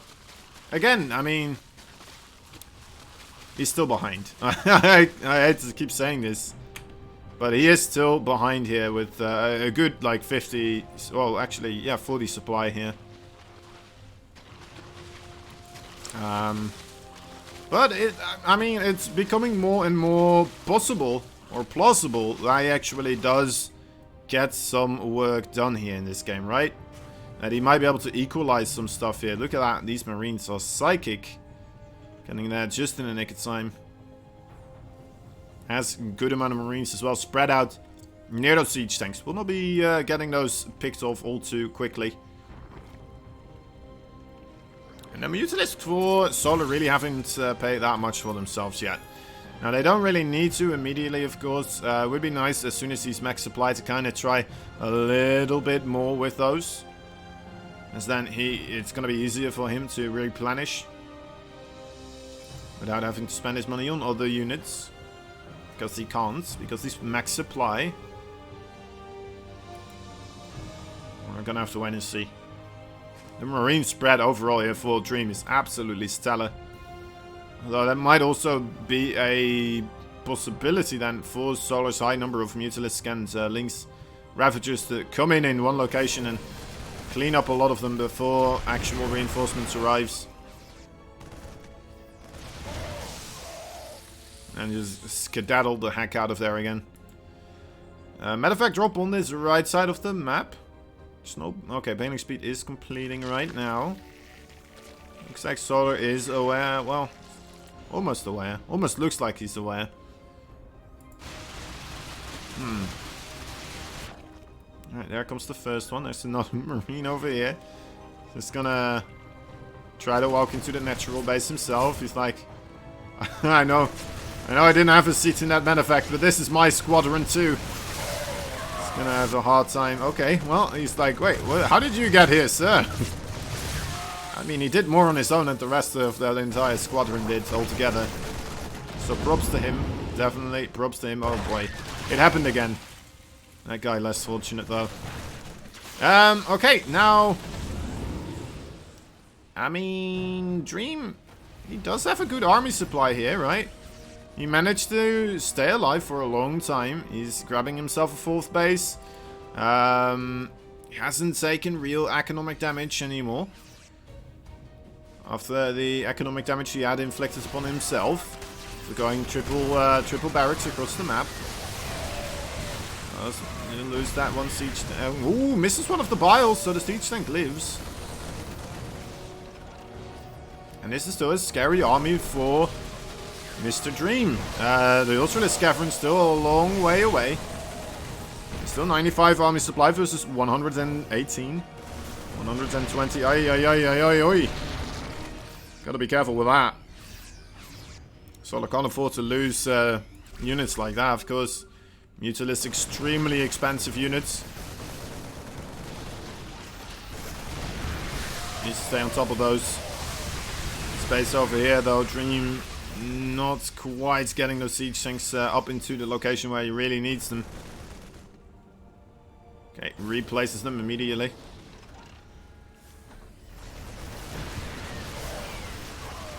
And in comes Solar one more time here. Will he be able to get everything cleaned up here? It looks like he will.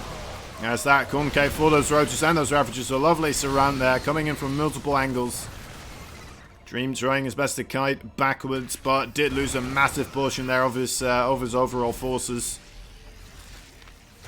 Didn't have that much splash damage remaining anymore after the first initial bouts where he did lose those siege tanks there. Now we have Vipers and Ultralisks coming in here. Chitin is plating as well as the Carapace, and actually only the second melee upgrade here for Solar. I'm a bit surprised by that. I feel like he could have been able to grab that one. Ah, okay, it's because he also grabbed the +1 ranged attack, of course, for the ground forces here. Only went up with a +1 for his Mutalisk. The Mutalisk, I believe he did see the two medevacs here. Looks like he is responding in kind. Looks like Dream also spotting that, that Mutalisk there. Oh, actually, maybe Solar's just gonna go for a big... No, okay. Moving backwards. Just a little tease.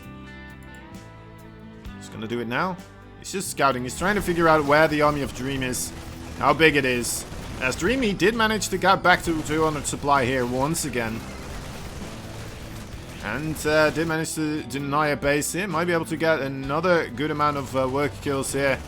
With this medevac drop, another one going into the natural base. Not too much just yet in the name of defense that way. Dream really trying hard here. Trying his hardest to keep Solar preoccupied.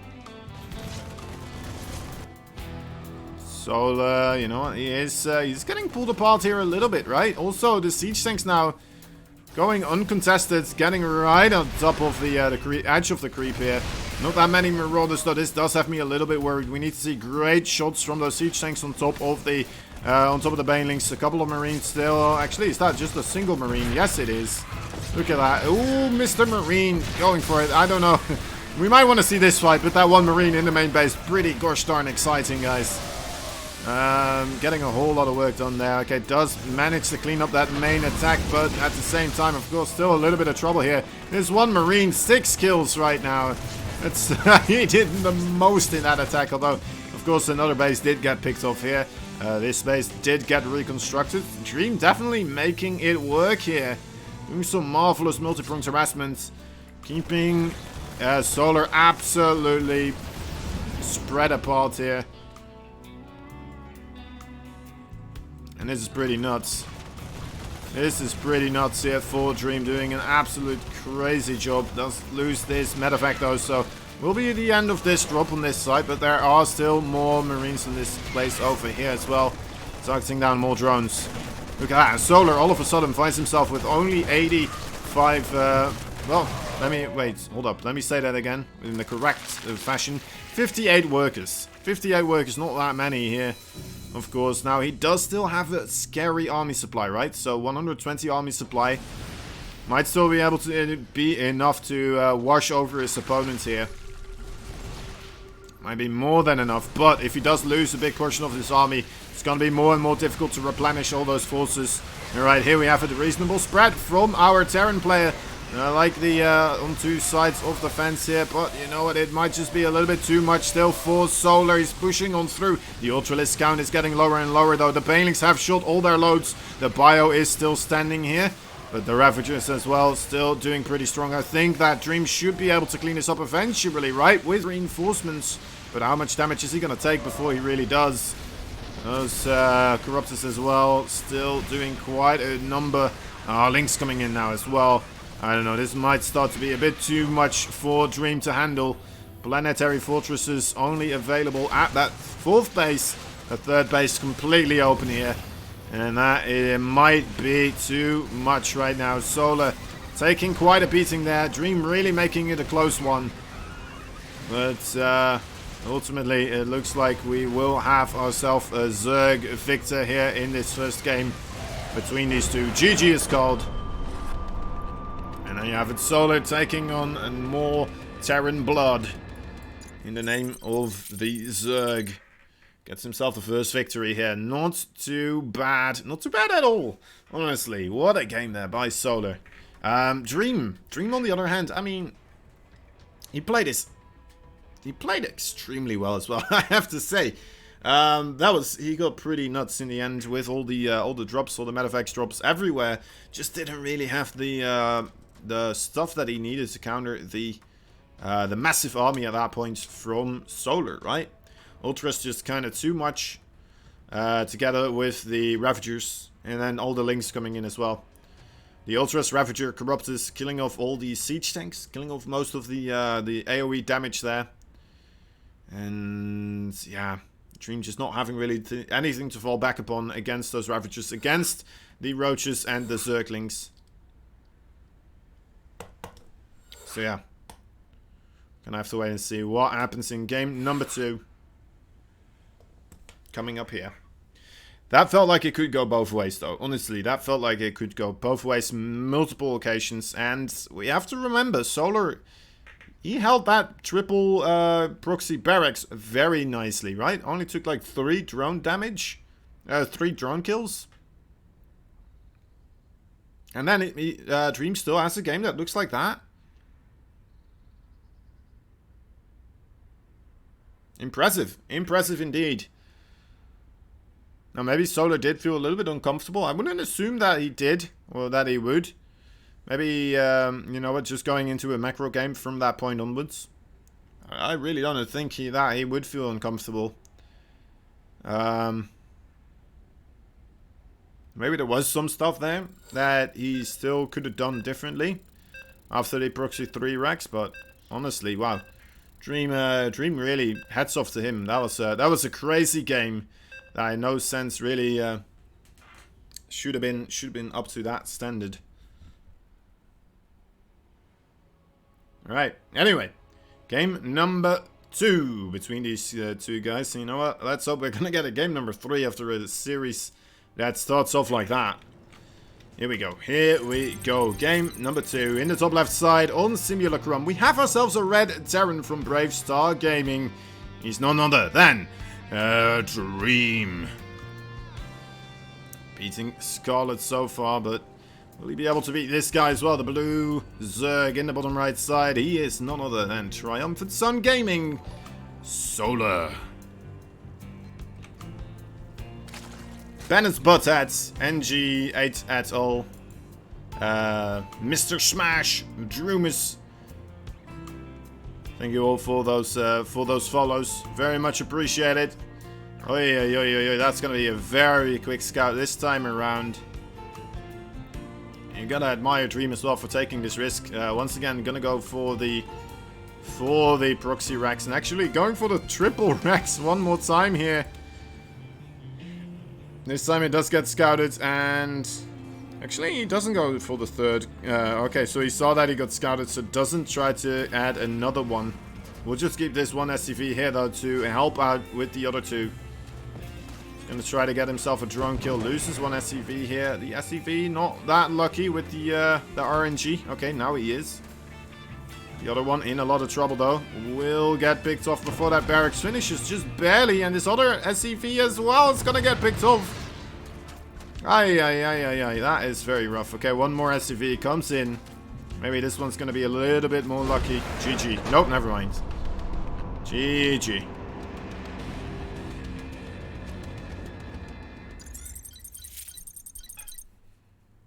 Alright, well, that was interesting. A very brazen choice there. Brave choice, maybe, perhaps. Going for another triple Rex attempt. So yeah, Dream does not manage to qualify first and foremost. That means that Solar will be moving on forwards into the playoffs as the first player here of this entire tournament, actually. So it's going to be the first one to get himself into the semis. Now, let's take a look what that means. Of course, we're going to have Scarlet versus TY, which should be pretty darn epic as well. They're going to do the vetoes right now. And then afterwards, we'll have the winner of this series between TY and Scarlet versus Dream. Now, if we're going to get a Scarlet versus Dream rematch, that would be something, right? That would be definitely something, but we're going to need Scarlet to first and foremost take on TY, of course, and that's going to be a tough ask. Honestly, TY is a very tough opponent. Of course, for some reason, Solar didn't really make him look like one, because Solar's just nuts. We'll have to wait and see. We'll have to wait and see. Happened the previous time as well. Remember, the previous time when we saw Scarlet in the group stage was, of course, she was playing against Bunny. Bunny also a very tough Terran player. Maybe not all the way up there, but still pretty darn solid. Scarlet losing 1-2, and then afterwards coming back with a 2-1. The second time they met. But yeah, we'll have to keep our fingers crossed, of course. All us Scarlet fans. All right, vetoes are gonna be starting here pretty soon. It looks like. And yeah. Any predictions, guys? Any predictions on the Scarlet versus TY? What do you guys think? TY has been playing very aggressive recently. A little bit similar to what Scarlet is doing, right? In a way. TY doing a lot of proxies, doing a lot of nasty all-ins that people just don't see coming as much. Scarlet, though, doing pretty much the same thing recently, isn't she? So, it's going to be interesting to see those two styles clash. And who's going to be the superior aggressor, perhaps, in this series. Have to wait and see. We'll have to wait and see. Of course, guys, in the meantime, we have that Match Arena page. Hit us up with a nice code. There's a replay pack there as well. And if you feel like you like my overall casting, there's a caster tip jar as well. You know what? I would appreciate it. $1 a show. It's all we ask in the name of my favorite podcast. As they like to say it as well. Didn't really come up with it myself, but I think it's a good saying. $1 a show. Buy me a cup of coffee, and then we'll be all good for the next one.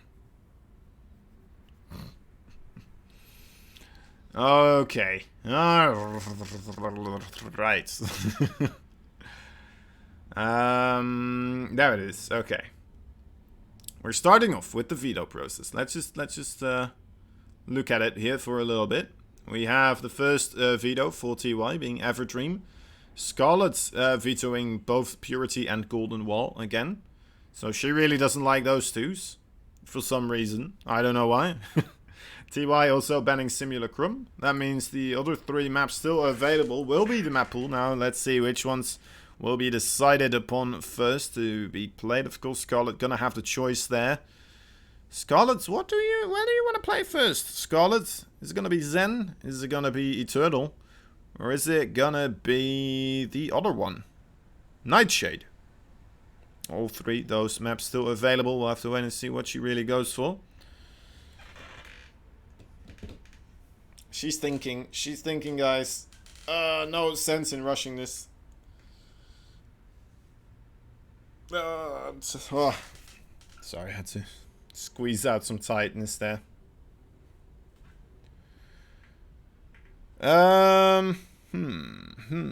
Later on today as well, guys, I will be doing more StarCraft 2 casting. It's going to be on my own channel as well. It's going to be some Razor Edge gaming tournaments, so if you want to have more StarCraft 2, it's going to start at 7 p.m. Central Europe summertime. Which is 3.5 hours from now. It's not that far away. Oh my dear lord. Hot donkey. Hot donkey. Jeez Louise. Thank you so much, my man, for that $10. Coming on in right there. Lovely stuff, man. Lovely stuff. That's going to buy me 10 cups of coffees. Nuts. Nuts.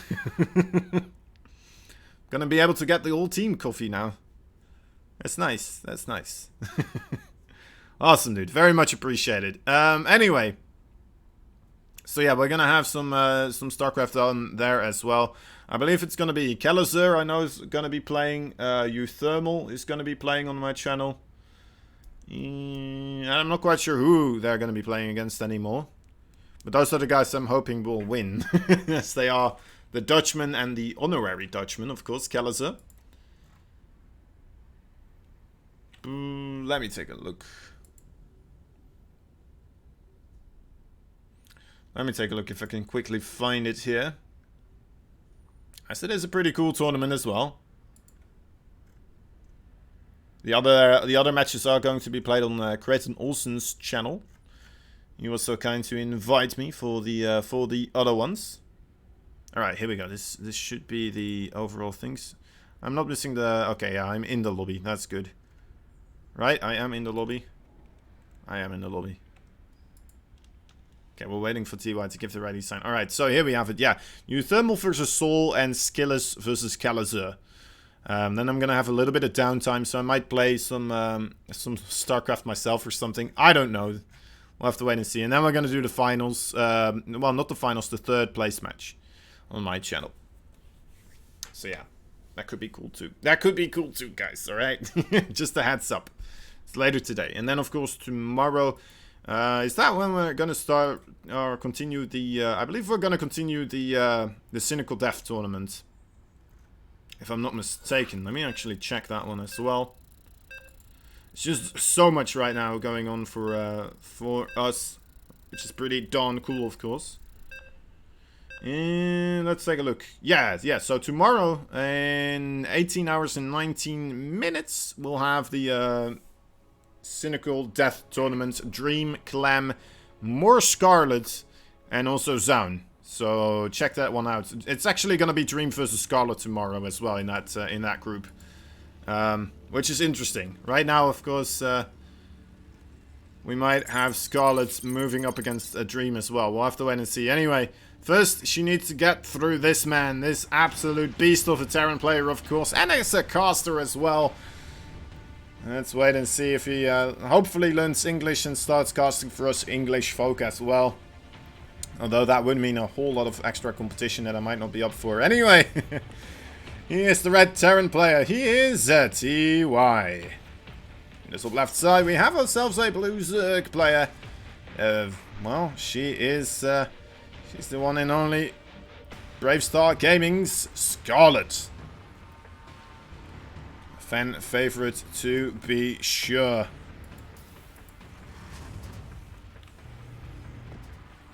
Scarlet, of course, an absolute beast when it comes to both styles of play right now. The aggression and the macro. So far looks like she is just doing the regular stuff. Going for the hatch, gas and pool.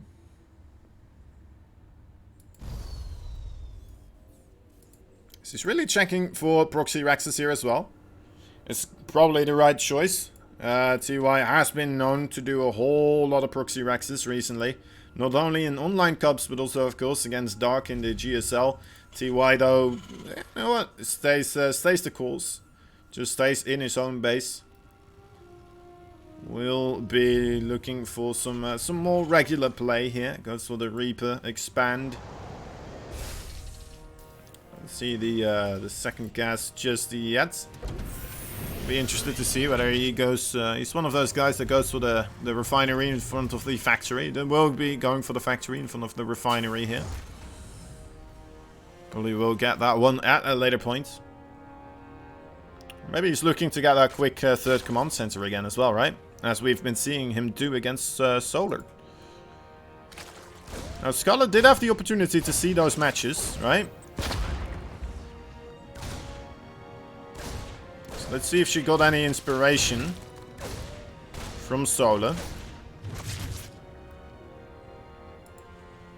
And again, I mean, to get inspired by someone is one thing, of course, but then to emulate their play, it's gonna be rough.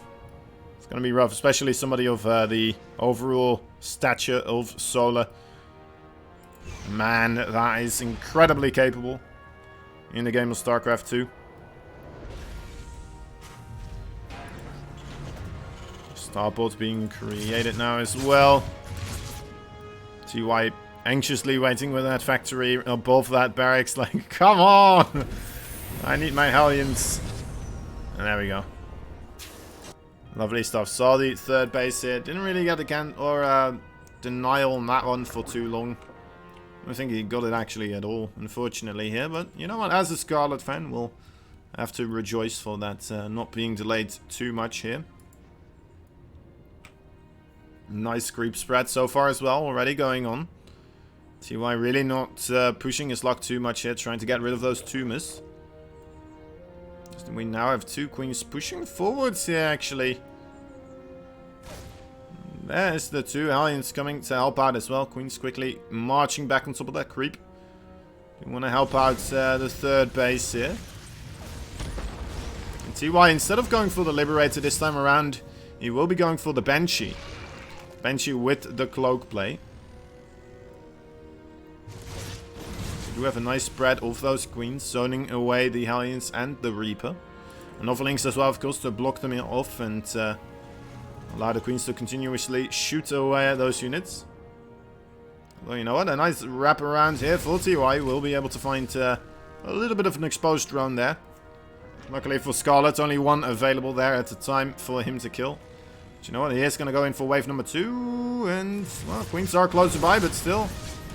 Losing another one. Interesting stuff. I'm not sure what the links are doing here. Jimmy Rare, thank you for the follow as well, my man. Much appreciated. Hope you're having a good time with the StarCraft that we are able to provide for you today. 2 engineering base coming down as well.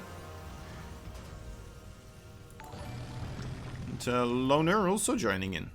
Much appreciated, much appreciated. Welcome, welcome to the crew.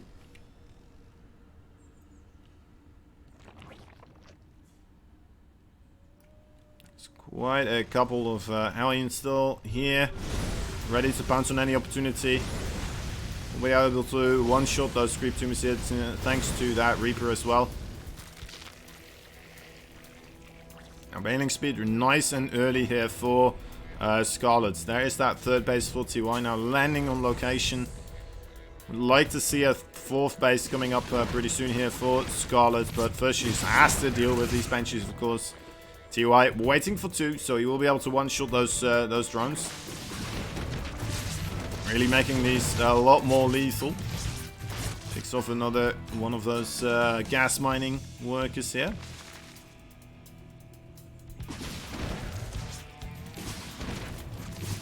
This is getting pretty silly, actually. Already 9 kills, does lose 1, but overall for 9 kills, I'd say that's very much worth it. Still has the one Banshee as well to kind of help out against any counter aggression, and also the 9 creeps, of course, with the rest of those aliens and the Reaper. TY deciding, you know, this is enough for now. It will not try to commit for more with the Hellions. Those were some annoying benches indeed. Bailing speed is completed here. It's going to help out with any type of defense, right? If TY does decide to move out with the Siege Tanks and the Marines, Scarlet should be ready. And that was one of the things that we saw really backfire there for Scarlet the previous time we saw her on this map. Which was, of course, versus Dream. But it really did come down to her just not having that bailing speed in time. This time around, not going to be the case. But she did take a little bit of extra damage here.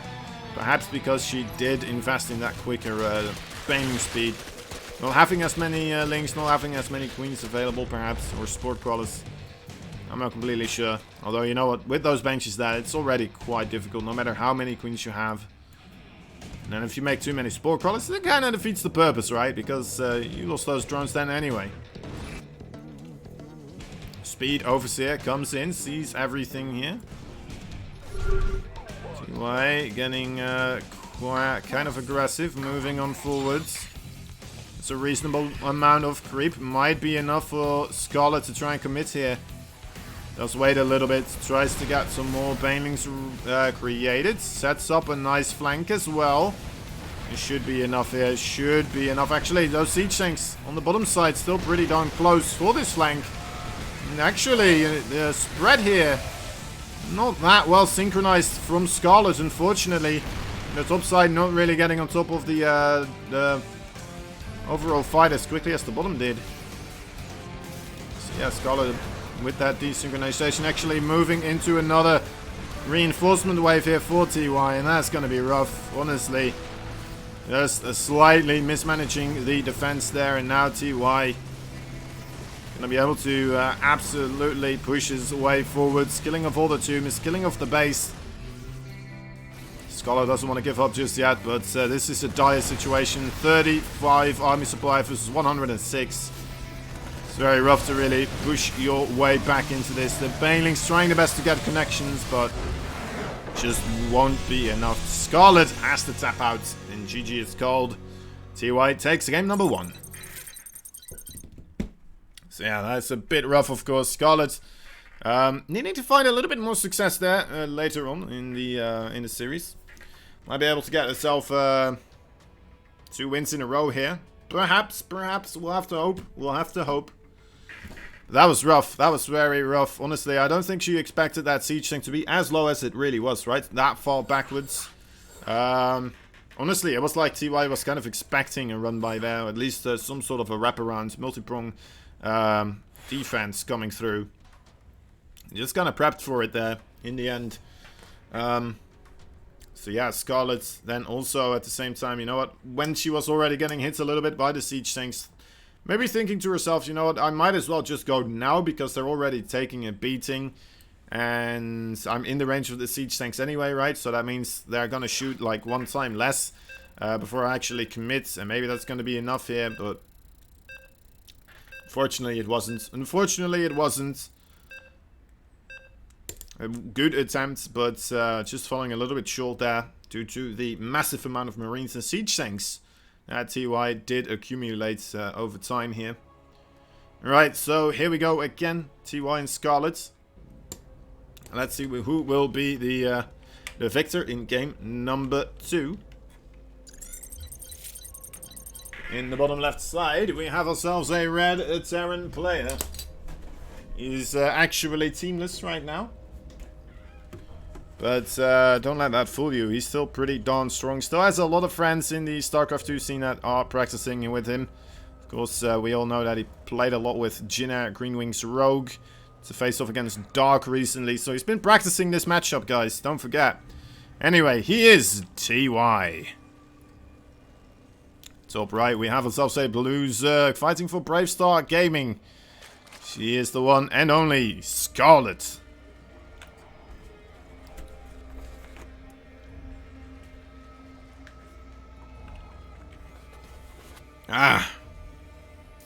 Just a quick drink here and we'll get things going again.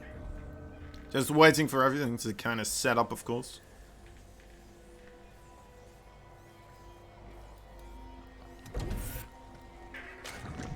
Actually, nothing crazy this time. I have to double check if Scarlet's not going for that pool first here.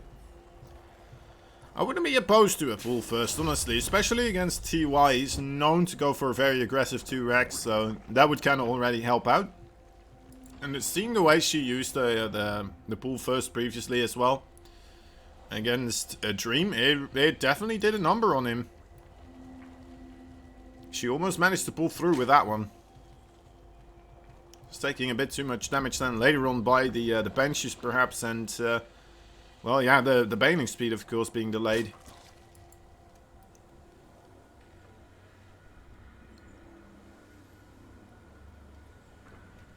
Anyway.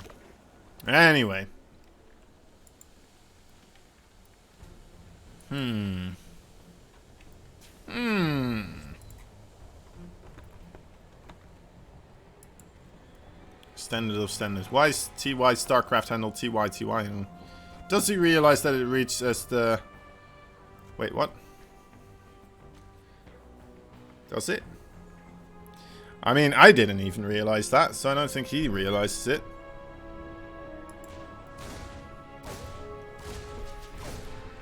I highly doubt it, Cassid.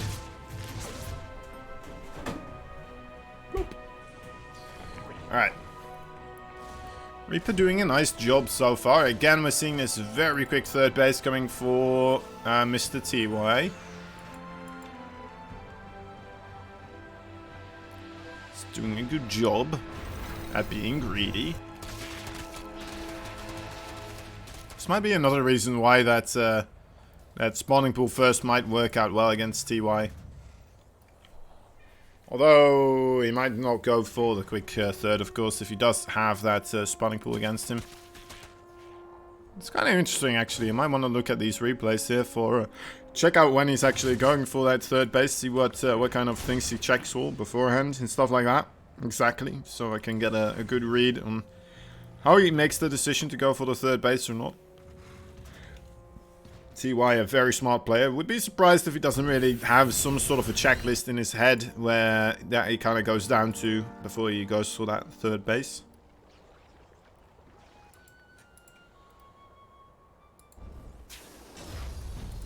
Going for the benchies once again. They were quite successful. So gonna try it one more time here. Scarlet, though, with the sneaky Overlord on that left side, does manage to get the spot. Sees exactly what is coming up. Sees that Tech Lab researching, so we'll be able to figure out that of course is a Banshee play. It's the only thing it can be at this moment in time.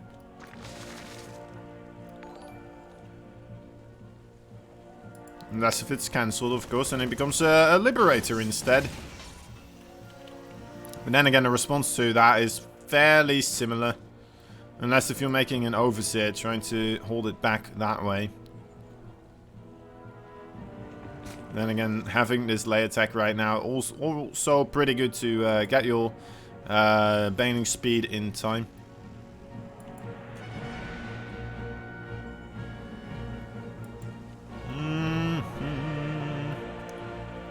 Da da. Oh.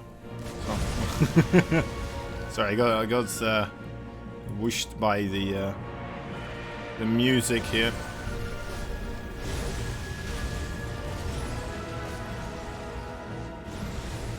Right, getting a lot of creep tumors here actually. It's like 4 creep tumors, 3 of them active. Scarlet immediately coming in though.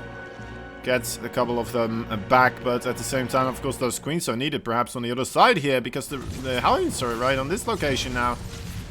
Some very nice quick movement there from TY. Kind of making use of the fact that Queen should have to remake those tumors as quickly as that. Comes on in, gets 4 worker kills here with the Liberator as well, actually. Jeez Louise, 5 of them. And a Queen as well, that's pretty nuts. A disturbing amount of damage there actually being dealt to Scarlet with that one Liberator. The Hellions keeping her busy on the left side and then coming in with that right punch immediately afterwards. At the same time, we do have a Spire on the way here for Scarlet, even before the 2 Evo Chambers, so Scarlet really gonna commit to a big Mutaflock here, I would imagine. Although she doesn't have that much gas right now stocked up. Only gonna have enough for 5 of them at the time.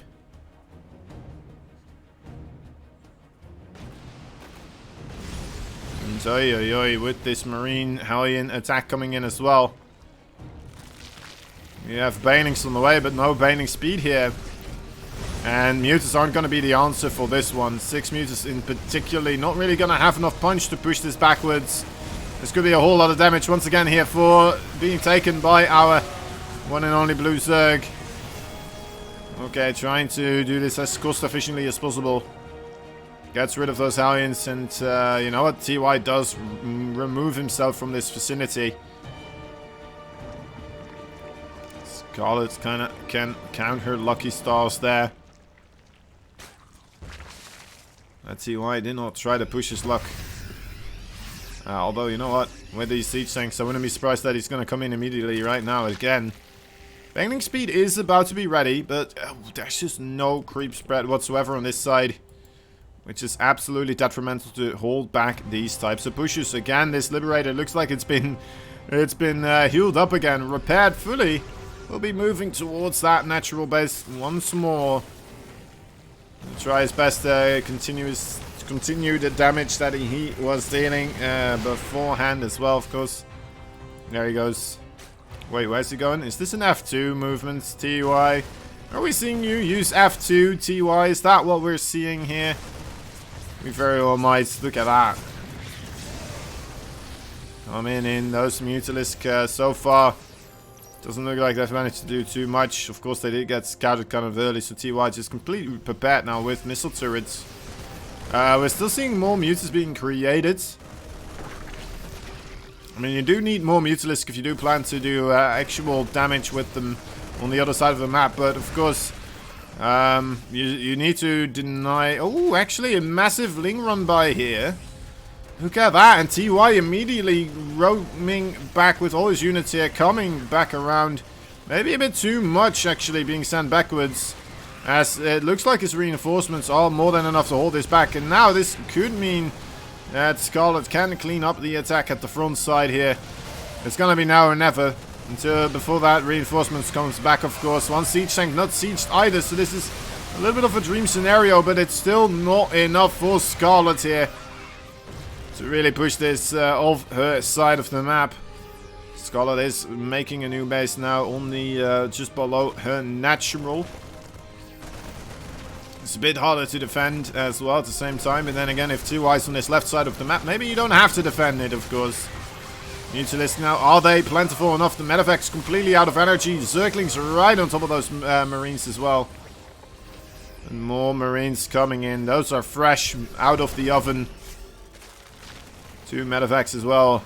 Having more than enough energy right here. More banelings coming in, but this is off of creep. I'm not quite sure who is going to be able to take this one.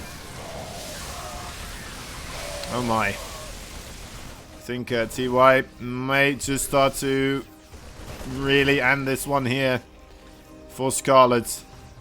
Looking at the army supply overall, 80 versus 55. The worker count as well, pretty much tied up here. Scarlet gonna have to be a miracle worker, honestly, to try and get this one back in her favor. Needs to do a couple more of those run-bys, I would imagine.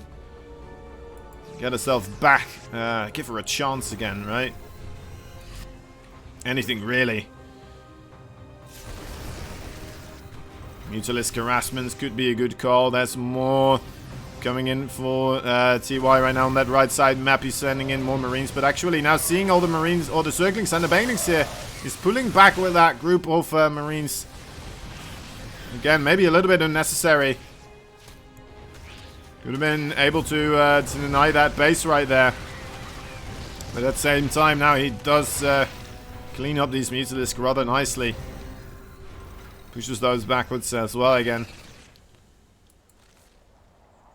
Work count for Scarlet did get back to a good amount, right? 81 right here. But if we look at the income graph, oh, actually, that's still quite in favor for Scarlet there. That is nice. That is nice. I suppose TY did stay on the 4 or the 3 base for a really long time. Only recently having established his 4th base here. You know, wouldn't mind to see him try and throw down another command center here.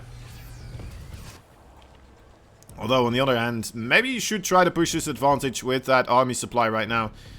Which is looking what Scarlet might be doing here. When she doesn't have the army supply advantage. But then again, to be fair as well, she really needs to keep TY busy on his side of the map, right?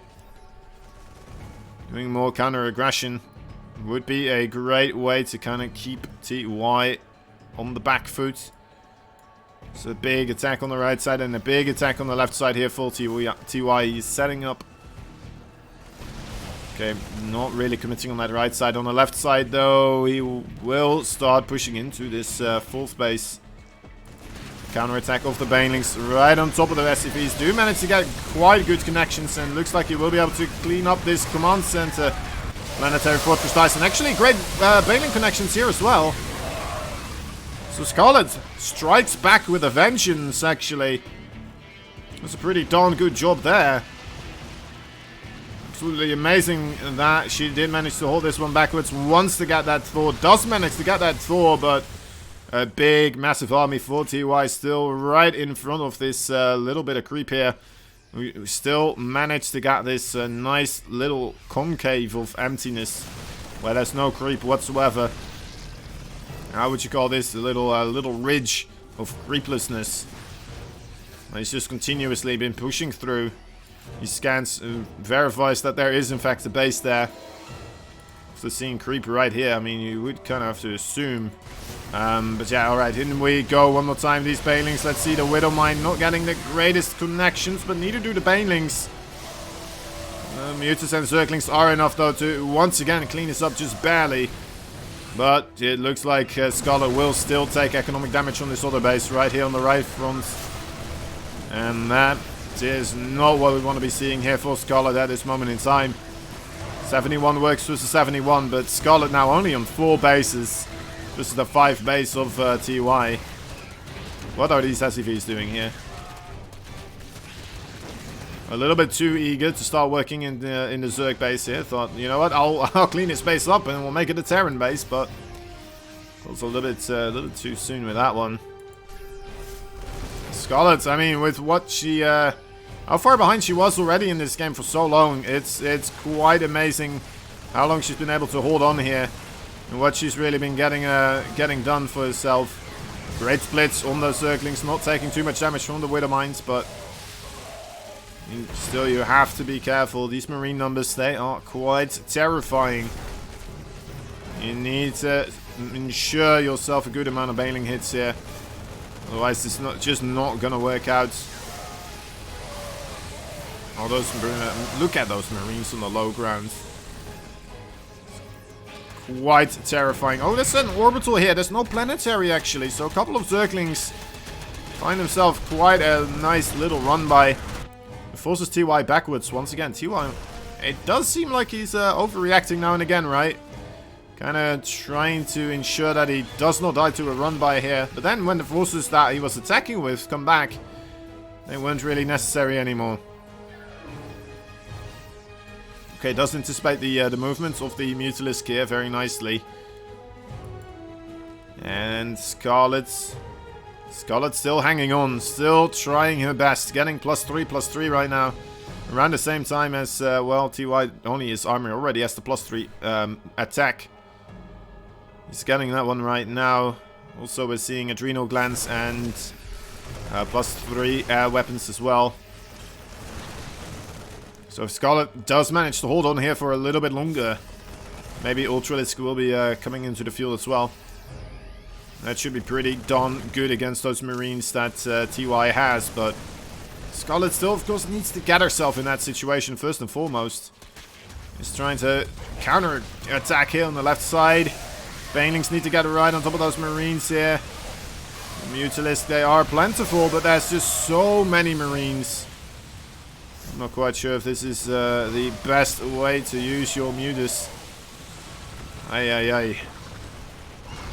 Trying to snipe any stragglers or over-eager Marines / Widowmines overstepping their boundaries. The creep has been re-established in this location, but there's not that many Banelings available right now. More in production. With the Marauder numbers as well growing right now, you need to be very much on top of your Baneling connections here. This might just be a bit too much, honestly. The Widowmine right on top of those Banelings. Let's see how they connect. And ooh, okay, so some Banelings do manage to roll through. That's just too much for TY. And this is looking like it might be it, guys. Scarlet trying everything she can, but I mean, what are the odds really here now? There was another little run by, but this time around, TY not going back. With Scarlet, you know what? We have to commend her once again, showing a great series, showing a great match there, but just barely not having enough to really hold back the Terran here.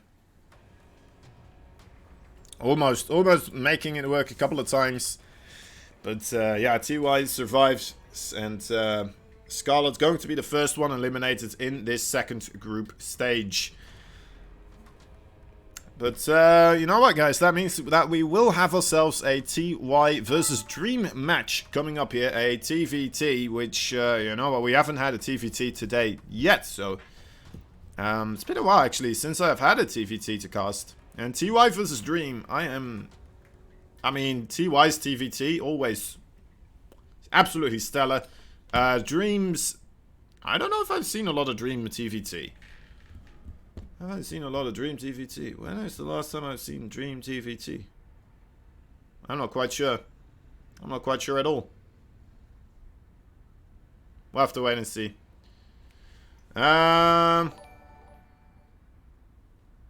Hey, Defender of Justice, thank you for that follow as well. It's Xide2621, Grav, and Nshik Vugelmul, and Agring, and Loner. Yeah, those are the guys. Thank you all. Thank you all for the follows. Welcome to the stream. Hope you're having a good time. Hope you're enjoying yourself. And Dream versus Inno. Inno slapped him. Alright. Okay. Right. Oh, yeah. We did see. Did we see Dream versus Inno actually the previous time around? Dream versus Inno. No, we didn't see him in this tournament, at least. Was that in the other tournaments that we're running right now? I don't even know. I don't even know. I don't even know. Anyway. TY and Dream. Now we have him on Wardy's channel. Ah, okay. Okay, yeah, that makes sense. That makes sense. You mean the Devil's channel. No, I'm kidding. Of course, I'm kidding. Damn, alright. So, Inno slapped Dream. But then, to be fair, Inno as well. Somebody capable of just slapping anyone, right? In TVT. In a way. We'll have to see, though, if it's going to be the same versus TUI. I think Dream has a pretty good chance. Seeing him play against Solar that way, oh, that was pretty good. That was rather impressive. The multi-pronged harassment, I mean, that can catch anybody, right? That can really get anybody off guard, and that can really kill anything or anyone, I'd say, on any league. But yeah, we'll have to wait and see. We'll have to wait and see if either of these are going to do any type of multi-pronged harassment later on in the game, or if we're just going to get ourselves triple proxy racks with Reapers. That could be the case as well, of course. That could happen. TVT, one of those matches where, you know what, people like to cheese sometimes. As that early game of TVT. Perhaps a little bit of a rock, paper, scissors matchup sometimes. What build are you going to go for? Alright, well, okay, thank God I don't die instantly. It happens, it happens. But, yeah, you have that with a lot of the overall matchups, of course. And I feel like the TVT one is one that can snowball incredibly quickly. Incredibly quickly. Because you don't really... Well, you have the Reapers, of course. Reapers, and you normally... I think Terrans mostly rely on just walling off, right? Against either Zergs or Protoss, and using that ramp, particularly using their repair stuff like that to really hold stuff backwards. But against Reapers in the early part of TVT, good luck. Good luck. You don't have that really ramp area that you can hold. They can just jump up on your cliff and will be able to wreak havoc upon your production line. And pulling the boys won't work either then at that moment anymore, will it? No, sir, it won't. So yeah, a lot of the early game things for usual Terran play, right, in the non-mirror matchups, don't really work in the early game TVT as well. But, anyway, we're gonna have to wait and see. These guys, of course, professionals. Always complaining about TVT. I mean, I don't like to play it. I like to see it, though.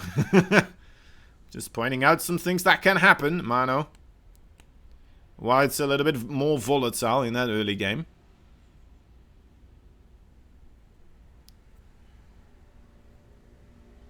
That is all. That is all. We'll have to wait and see how it's going to unfold here. TY and Dream, I'm not quite sure what we're waiting on. Let me see if I can figure this out. Maybe Inu asked for a 3-minute break. That could be the case, but he has been typing continuously as well, so I'm not sure if that is the case. They are laughing a lot as well, though. They're really laughing a lot. That's always good to see. That's always good to see.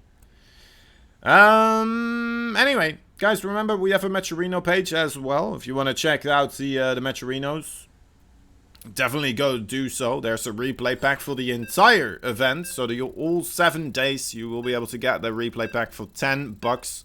While at the same time adding $10 to the overall tournaments, right? So first and foremost, you're going to get yourself a whole load of replays while also getting yourself...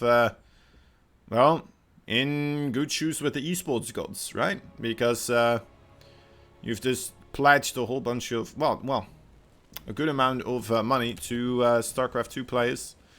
And that, of course, appeases the, or pleases the StarCraft 2 gods in particular, but also the esports gods overall. Anyway, alright, here we go, guys. In the bottom left side, we have ourselves a red Terran player. Fighting for no team in particular. He is TY, and oh my dear lord, are you joking? Alright, so these guys are going to see each other.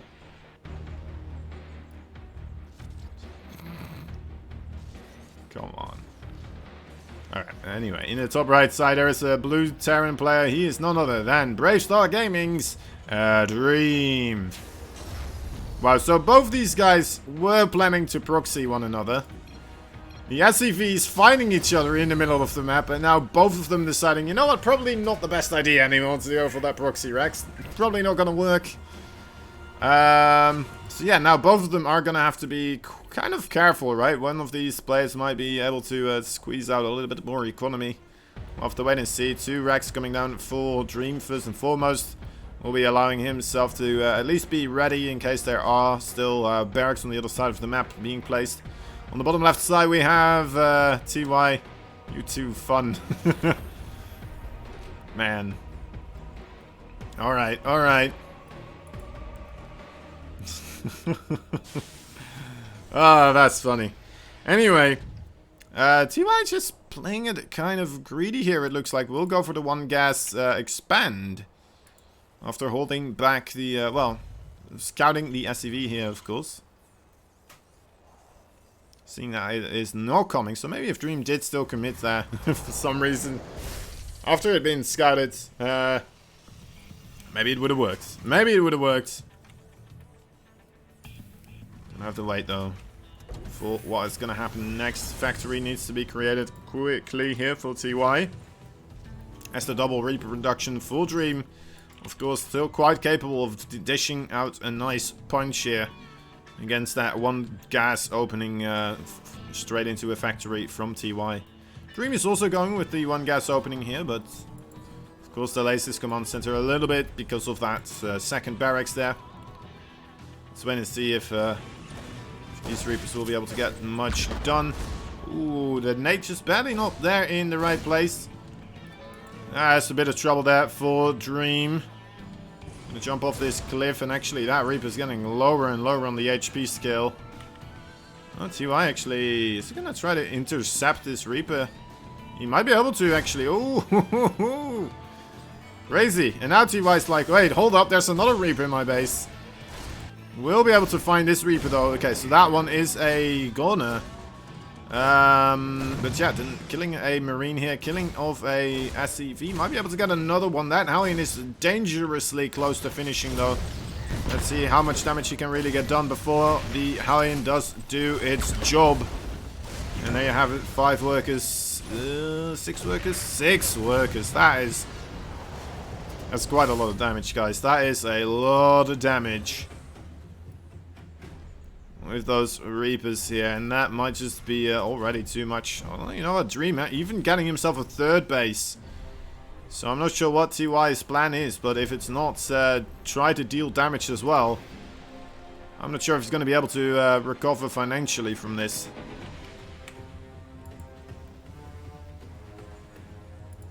Might never recover financially from this. Not sure how the sentence goes anymore. Anyway, that's kind of mitigated a little bit, of course, with having that command center first. So does have 2 SCV production here, a little bit quicker than his opponent. But yeah, Dream, of course, still ahead with 4 works here in that early game. That is massive, guys. That is absolutely massive. Look at the amount of extra money here for Dream. That's pretty much an extra command center, right? He just got himself by killing off those workers right here in extra money. So even with this attack of TY coming across, I don't think Dream should be in too bad a shape. Seeing a siege tank coming out as well in a fairly quick time should be enough to hold back any type of aggression potentially coming out of TY. TY really trying to hide those Marines here, trying to keep them safe. He does have a siege tank himself. Oh, that Cyclone though. Okay, whew. For a moment I thought he might get a look onto the medevac there. Did get pushed out. Oi, oi, oi. Honestly though, the forces of Dream a little bit too far spread out, trying to repair a siege tank with all its might, and maybe I spoke a little bit too soon. TY definitely still doing quite a number on Dream here, pulling the boys as well now. He does have a good amount of Marines, but man, that is a lot of damage. That's 17 workers down the drain. Another siege tank on that high ground needs to siege up as quickly as possible. Wants to target down the siege tank for TY here. That would help out quite a bit. Ooh. Look at that micro. TY doing a wonderful job here. Alright, well then. Yes, there is a 3rd base, so Dream might be able to recover here a little bit. TY only now adding in that 3rd base himself. But Dream does stabilize. And this, the Raven is going to be able to get the scout here. And we'll be able to ramp up even further SCV damage. Look at that. 1 and 2. A lot of denied mining as well. And yeah, just overall trouble here at full Dream now all of a sudden. Not having that siege tank on the high ground, I'd say, is a big deal. Having a lot of his forces on the wrong side of town, being around here and then moving to the left and landing a natural base a little bit too far open. Maybe he was trying to lure TY into a position there on that left side, so he would have a little bit more time to get his defenses sorted. Didn't work out that way though. Alright, we have ourselves a medevac filled with Marines for Dream moving across the map here. TY is not ready yet with Dream on this side of the map though. Will be coming in here with 3 siege tanks and a whole boatload of Marines himself as well. There's only 3 siege tanks in total were really available right now for Dream. TY could just set up shop, drop his Marines on top of the siege tanks. So just, you know what, walk right on top of him because he has those 2 Ravens there. The drop for Dream does do quite a bit here, but the siege tanks absolutely demolished for Dream. Who is losing SCVs as well, but not as quickly as TY is though. Oh, leaves the door open as well. Wait a moment, there's Stim here. Stim is gonna get sniped. That is a massive deal right now. Dear Lord. Okay, this game is getting weirder and weirder. That command center needs to get repaired. There is a siege tank on this left side trying to get a little bit closer, trying to get in siege range of these siege tanks right here for TY. Does manage to get the first shot, gets the second one. There's only 1 siege tank remains. A lot more SCVs dying here for both these players right now. This drop still continuing onwards as well, killing off more and more SCVs. Look at that, 35 workers getting killed off, but he still needs to defend his main base, of course, as well. A siege tank on the left, a Viking dropped on top of that one. Does manage to clean it up. And you know what, TY just might barely have enough here. I'm not completely convinced just yet, but still has the siege tank, still has a couple of Marines, a medevac healing them up. And yeah, there you have it. GG is called. Man, that was one of the weirdest back and forth games I have seen in a while. GG to TY though, manages to take that one. Managed to wave his way, or crawl his way through the weirdness there, and keeps himself going. Securing himself a victory there. Alright. What was that? I'm not quite sure. I think that was TVT in a nutshell. It's like, alright, well, I do a lot of work damage. Oh, well, now there's siege tanks being dropped everywhere. Oh, wait, hold up. Marines in this mineral line, but that was nuts. That was kind of nuts. Pretty much, everything going wrong for, well, one of the players at some point. But yeah. TY taking it in the end there. Just barely though. Just absolutely barely. That was a very close series. 1 siege tank on the left. A little bit unfortunate that there were no SCVs repairing that one, right? May have been able to unsiege and then target down the Viking. And still have that siege tank on the left side. I think that could have been detrimental as well. Can Dream 2-1 here? I'd say, yeah, man. Of course. Of course, it's Dream. He's a very tough opponent. Did you see how close that series was? Or that match? I mean, that could have gone both ways a couple of times there. And, you know what? It started off with like 2 proxies that both got scouted instantly with the SCVs running into one another. But yeah, we might see some other stuff happening. My heart is in my throat. Exactly, man. Second CC almost dying. Yeah, well, yeah, maybe. It was rough. It was rough, man. TY just having a few too many units there. Both screaming to go now. Let's see if any will let them at each other again one more time here. Game number 2, of course. This is the final series of today, guys. If you want more StarCraft 2 casting from me, then that is possible for later tonight. I will be on my own channel, which is at ReallyCozen. It's right here in the screen. That's my Twitch. It's also my Twitter. I'm going to be doing Calizer versus Skillus and Euthermal versus Sol. So a nice TVT there as well, and a TVP. Followed by a third place match as well for the Raise Your Edge gaming thing. I should really play this game, but as a League player, I can't imagine controlling more than one unit. I'm not sure if you are a League player now after saying that. I know they don't like people calling them out for that. Anyway. It's all practice, my man. It is all practice. And the top left side of the map, there is that red Terran player. He is teamless right now, but don't let that fool you. He is still an absolute killer. He is TY. Bottom right side, we have ourselves a blue Terran player. On Brave Star Gaming, he is none other than a Dream. Lagamiton 79, thank you for that follow. Hope you're having a good time. So we ask boys and girls, just a quick follow. Hit us up with that follow if you are enjoying yourself, and then you'll be able to follow us some more later on, you know, catch the other tournaments. Because this is, you know, just a little taste, of course. Every day, all we can give really is a little taste of everything that is still to come of tournaments like this. Until we do the finals, and that's when we get the real main course event. And right now we're hoping to see one of these, well, depending on who you're cheering for, of course. You might be cheering for Dream, and you're hoping he will advance to the playoffs here, into the semi-finals. Or maybe you're a TY fan, and you're hoping that he will be able to secure himself there a spot. Together with Solar, of course. Waiting in the other semi-finals. Seeing who his opponent will be. And then the winner of this one will go to the other semi-final spots. Pretty sure they won't be facing against each other immediately there. But maybe they will be facing each other in the finals. We'll have to wait and see. We'll have to wait and see. Dream once again going for that double Reaper opening here. Perhaps gonna get a little bit more fortune his way this time around. Wasn't delayed at least, so that's always good.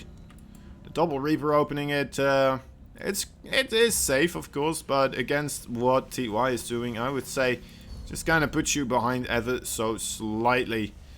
Although, you know what, TY actually gonna go for a Marine here. That might put him back. And his Reaper on the wrong side of town as well. So maybe this is still gonna work out for Dream here. Ooh. Wow, that's some great micro there from TY. Catches the other Reaper there in the 1v1. Does have an SCV here remaining as well. Yeah, TY actually. Okay, he does prove my points that his build just a little bit safer here, I'd say. Well, not safer, but just overall better against what Dream is doing here. Another Marine coming out.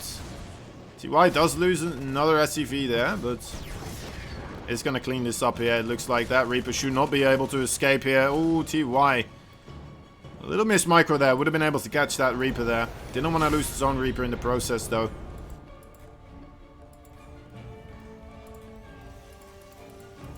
Alright, and Dream transitions into a very quick third command center once again.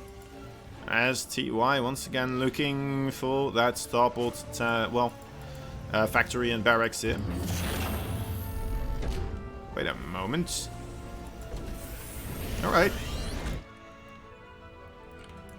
Gonna start up his Raven production as quickly as possible. Oh, actually Banshee. Oh, alright, alright. Switching it up here.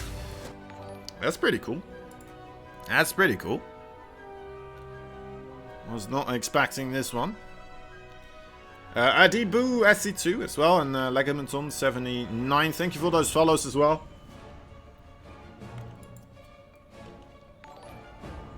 Dimasya 322 as well. Look at that. Everybody's coming in saying, hey, how you doing? So yeah, that Reaper does come in here, gets a little bit of a scout, nothing too much. I guess he sees that there's no third base in production yet, right? So It could still be being produced over here.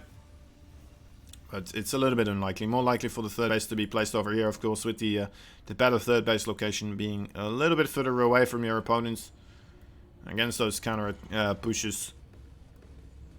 Alright, now, TY, of course, when Dream did this very quick 3cc build, TY, the previous game, did manage to really do a number on Dream with his first initial wave of attack here. He might be able to do the same thing. There is a Cyclone available.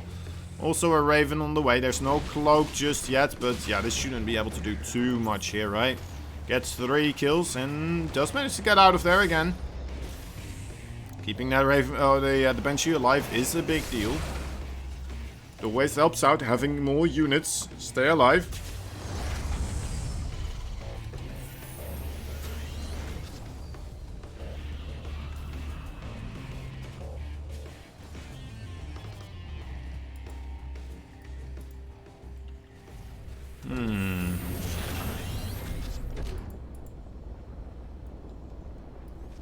Alright, how many Ravens did we get here for these players? Did both of them just get 1? Yeah, it looks like they did, actually. TY once again gonna start ramping up the aggression here. Moving on forwards with those 2 siege tanks. Might be able to deny that third base from dropping here. Might even be able to... How many Marines does he have? No, that shouldn't be a kill, right? Shouldn't be a kill. Depending on how much... Oh, actually, Vikings coming in as well. Depending on how much those siege tanks might be able to get done on that third base here. Or are they just going to go straight for the natural? I would assume they wouldn't. It would be so much better to just siege up over here. Alright, it's going to siege up on this natural. I suppose he does have the Banshee and the full air control, so... Should be able to get this one in his favor. Oh my god, that siege tank so close by. Banshee does get picked off. And Cure with his scan just in the nick of time as well. We'll be able to safeguard this position for now. At third base, he's like, alright, I don't want to be seen here. I'm not a part of this, guys. Leave me out of this one. TY deciding whether or not he wants to inch a little bit closer. Does decide against it, though, it looks like. And, ooh, grabs another location here. And that is actually going to be able to hit up against, well, at least the supply depot. Another nice lock on from that Cyclone, really showing its worth here in these types of situations. Already getting rid of the Banshee and now also almost getting rid of that Raven here. Dream actually, you know what, getting a little bit out of position, allowing those Vikings to get in there. Now having to push himself into this spot right here where TY is just waiting for him in the siege mode. And TY taking an absolutely wonderful trade while also killing off a whole lot of the SCVs here for Dream. And Dream now in a bit of a pickle, isn't he? That's 22 workers. 22! Vikings do a wonderful job against those little SCV boys. But yeah, looking at the overall minerals lost tab here. TY looking absolutely wonderful. His army supply not that far apart from Dream either, right? Didn't commit too much, especially with how Dream had that trade right there. Not really work out in his favor too much there either. There are siege tanks on both these locations as well. And TY still having a couple of Vikings, perhaps looking for counter-aggression. Might be able to just land them right here. Let's see what he's planning to do. TY still having air control in this situation. And there's the Vikings, so again denying mining here. Killing off 4 SCVs and then getting the heck out of there before the reinforcements comes in. And Dream realizes, you know what, I'm not going to get anything done there. I'm going to have to retreat. So this is just giving openings for my opponent to do even more damage to me.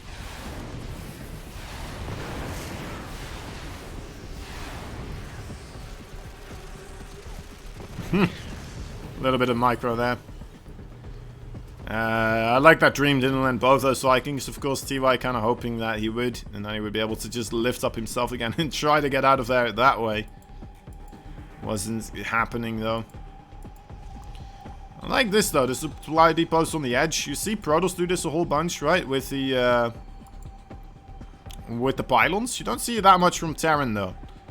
Spotted supply depots. Additional supply depots required. Now, I'm not sure if this is going to work out here.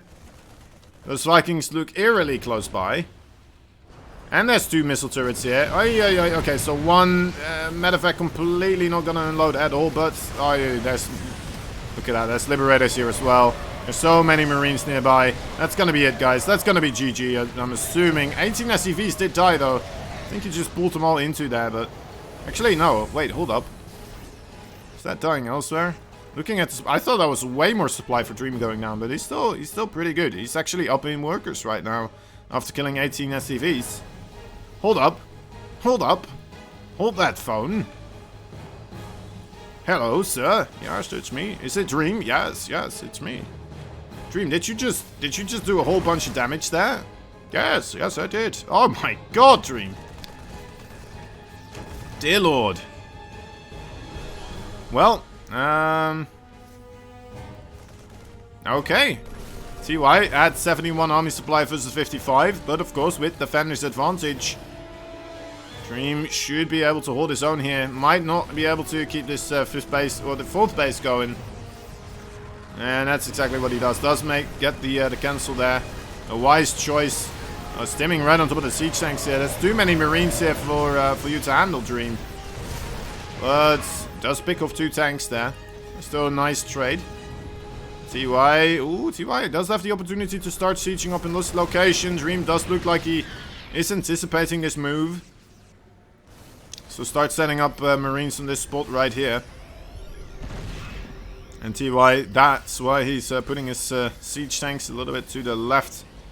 Ensuring that... Oh, this is rough. Okay. TY notices. It's like, oh, don't worry, my babies. Come here, come with me. Oh, one more shot. Ah, I'm just barely not being able to trade there.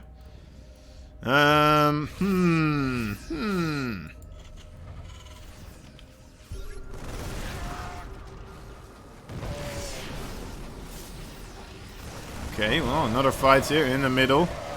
TY getting himself in a good position. Those siege tanks not sieged up yet, though, but still helping out quite a bit. Just lurking around the edge. Getting himself, again, this next to the natural position sieged up line here. Yeah, dominance does go in favor for Dream overall, with the 2 Vikings versus just 1. And Dream once again gonna go for a counter aggression here. A lot of those medevacs being lifted up. That was interesting. Dropping one marine only. This 4th base for TY is under a bit of pressure now as well. It's nice that he did manage to secure this, get it, well, at least built up, right? And then mining for quite a while there. This does force TY backwards as well from the main line. Will be setting up again on his own side of the field.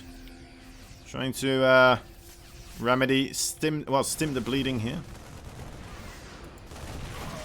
And that gives Dream once again to the opportunities to siege up, and it's a bit of a deja vu. We've seen this location before already as well. Right here. Dream a bit quicker on the draw though. Oh, there is a siege tank on that high ground just waiting for Dream to make a potential mistake like this. And that does get himself a free siege tank as well. Army supply very equal. Overall workers very equal as well. One big difference here is that, of course, the +3/+3 for Dream is coming in. Coming around with a big flank on those Marines, targeting down 3 of the siege tanks. And more Marines, actually, coming in from below as well. He doesn't even have the +3/+3 advantage just yet. But already, it's kind of looking like he is going to get this one. Oh, dear. You don't have it just yet, Dream. That's a lot of siege tanks, though. Do help out quite a bit here. Once again, the air dominance going into favor of TY. This is kind of fun, honestly, seeing the air dominance going back and forth between these 2 players so much, so many times. Normally, it's just one player that kind of establishes the air dominance.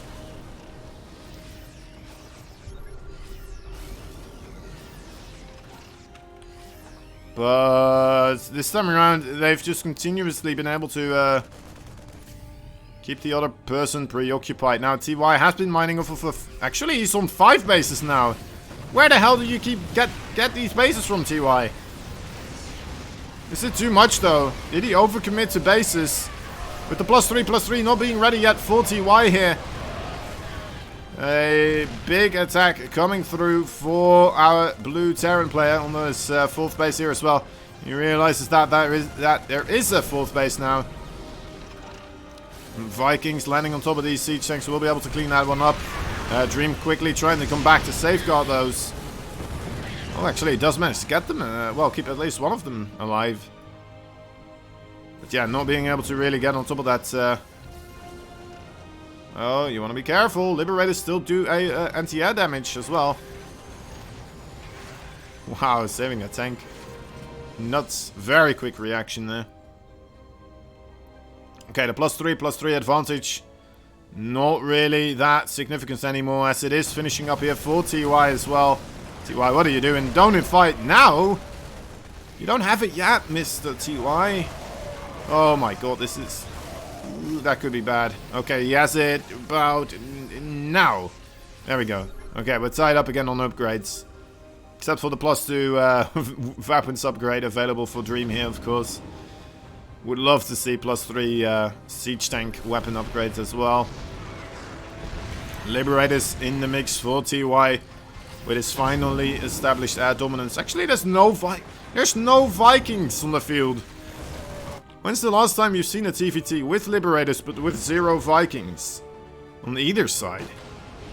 This is a very old game. More drops coming in here for TY though. Did find himself with an extremely exposed base. On this bottom left there is a planetary fortress, so probably won't get too much done there. But yeah, those +3/+3 Marines, they deal very quickly with orbitals. And it did fall there for Dream. And Dream doesn't manage to kill off the orbital here for TY. TY's push though, still ready. Itching to get themselves more damage dealt. A lot of the barracks falling, a lot of the infrastructure. And now we are looking at a supply that is looking rather juicy here for the red Terran player, dropping more of his Marines right behind this mineral line. Dream's gonna have to find some other angle of attack here. He's gonna have to find something. Oi, oi, oi. TY finding more stuff to kill though. Look at that. Another base is gonna fall here. Dying so incredibly quickly. 3 medevacts filled with Marines. I'm going to be able to clean up rather nicely here. The medevacts on this left side have been cleaned up, but at the same time, Dream falling his last siege tanks, and there it is. GG is called. TY will be our 2nd victor of today, and we'll be moving on as well, just like Solar did, towards those semi-finals. Congratulations to him. That's going to be a nice couple of games that we have going for us there. TY and Solar both ready in those playoffs right there. And yeah, you know what? I'm happy with TY again. I'm very he made me a happy man once again. What a great couple of games. What a wonderful series from him. Showing some wonderful plays overall.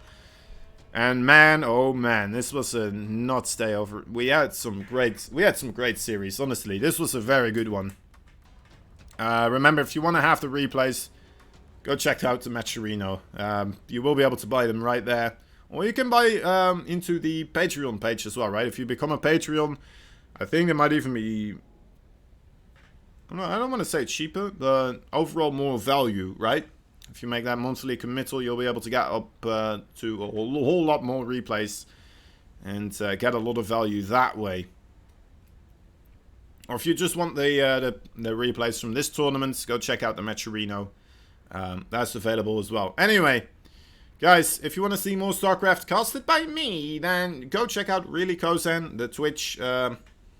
Hit me up with a follow. I'll be there in about 2 hours. 2 hours and 15 minutes. We're going to be starting that one. And yeah, I hope to see you there, of course. It's going to be Kalizer versus Skillis and Euthermal versus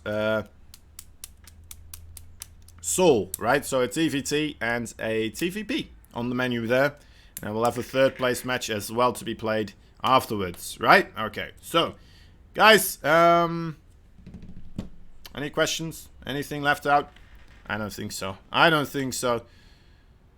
Remember, for this tournament, next, let me see, actually, it's upcoming next Friday, actually.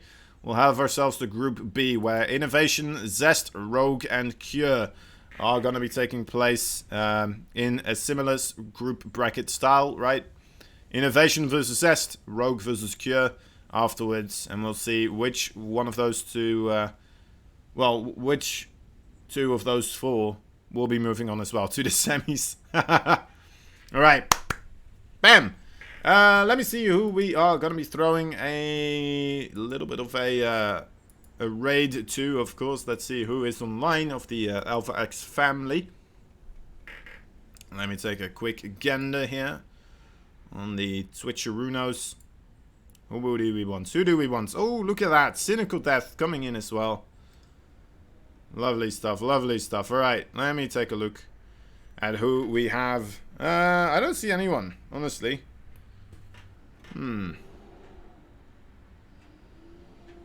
It's red, sort of. Alright. Let's go raid, sort of, then. Okay, okay. I don't have to make the choices, guys. Apparently. Anyway, alright. Well, thank you all for watching. Remember, go check me out on Really Kozen, the Twitch, right here. In a little bit. I'll be over there. Hope to see you. And otherwise, well, have a lovely rest of your day. Hope to see you next time on the ITaX channel. Just as good. Alright. Bye-bye, guys. Have a good one. Talk to you later. See you soon. Bye-bye.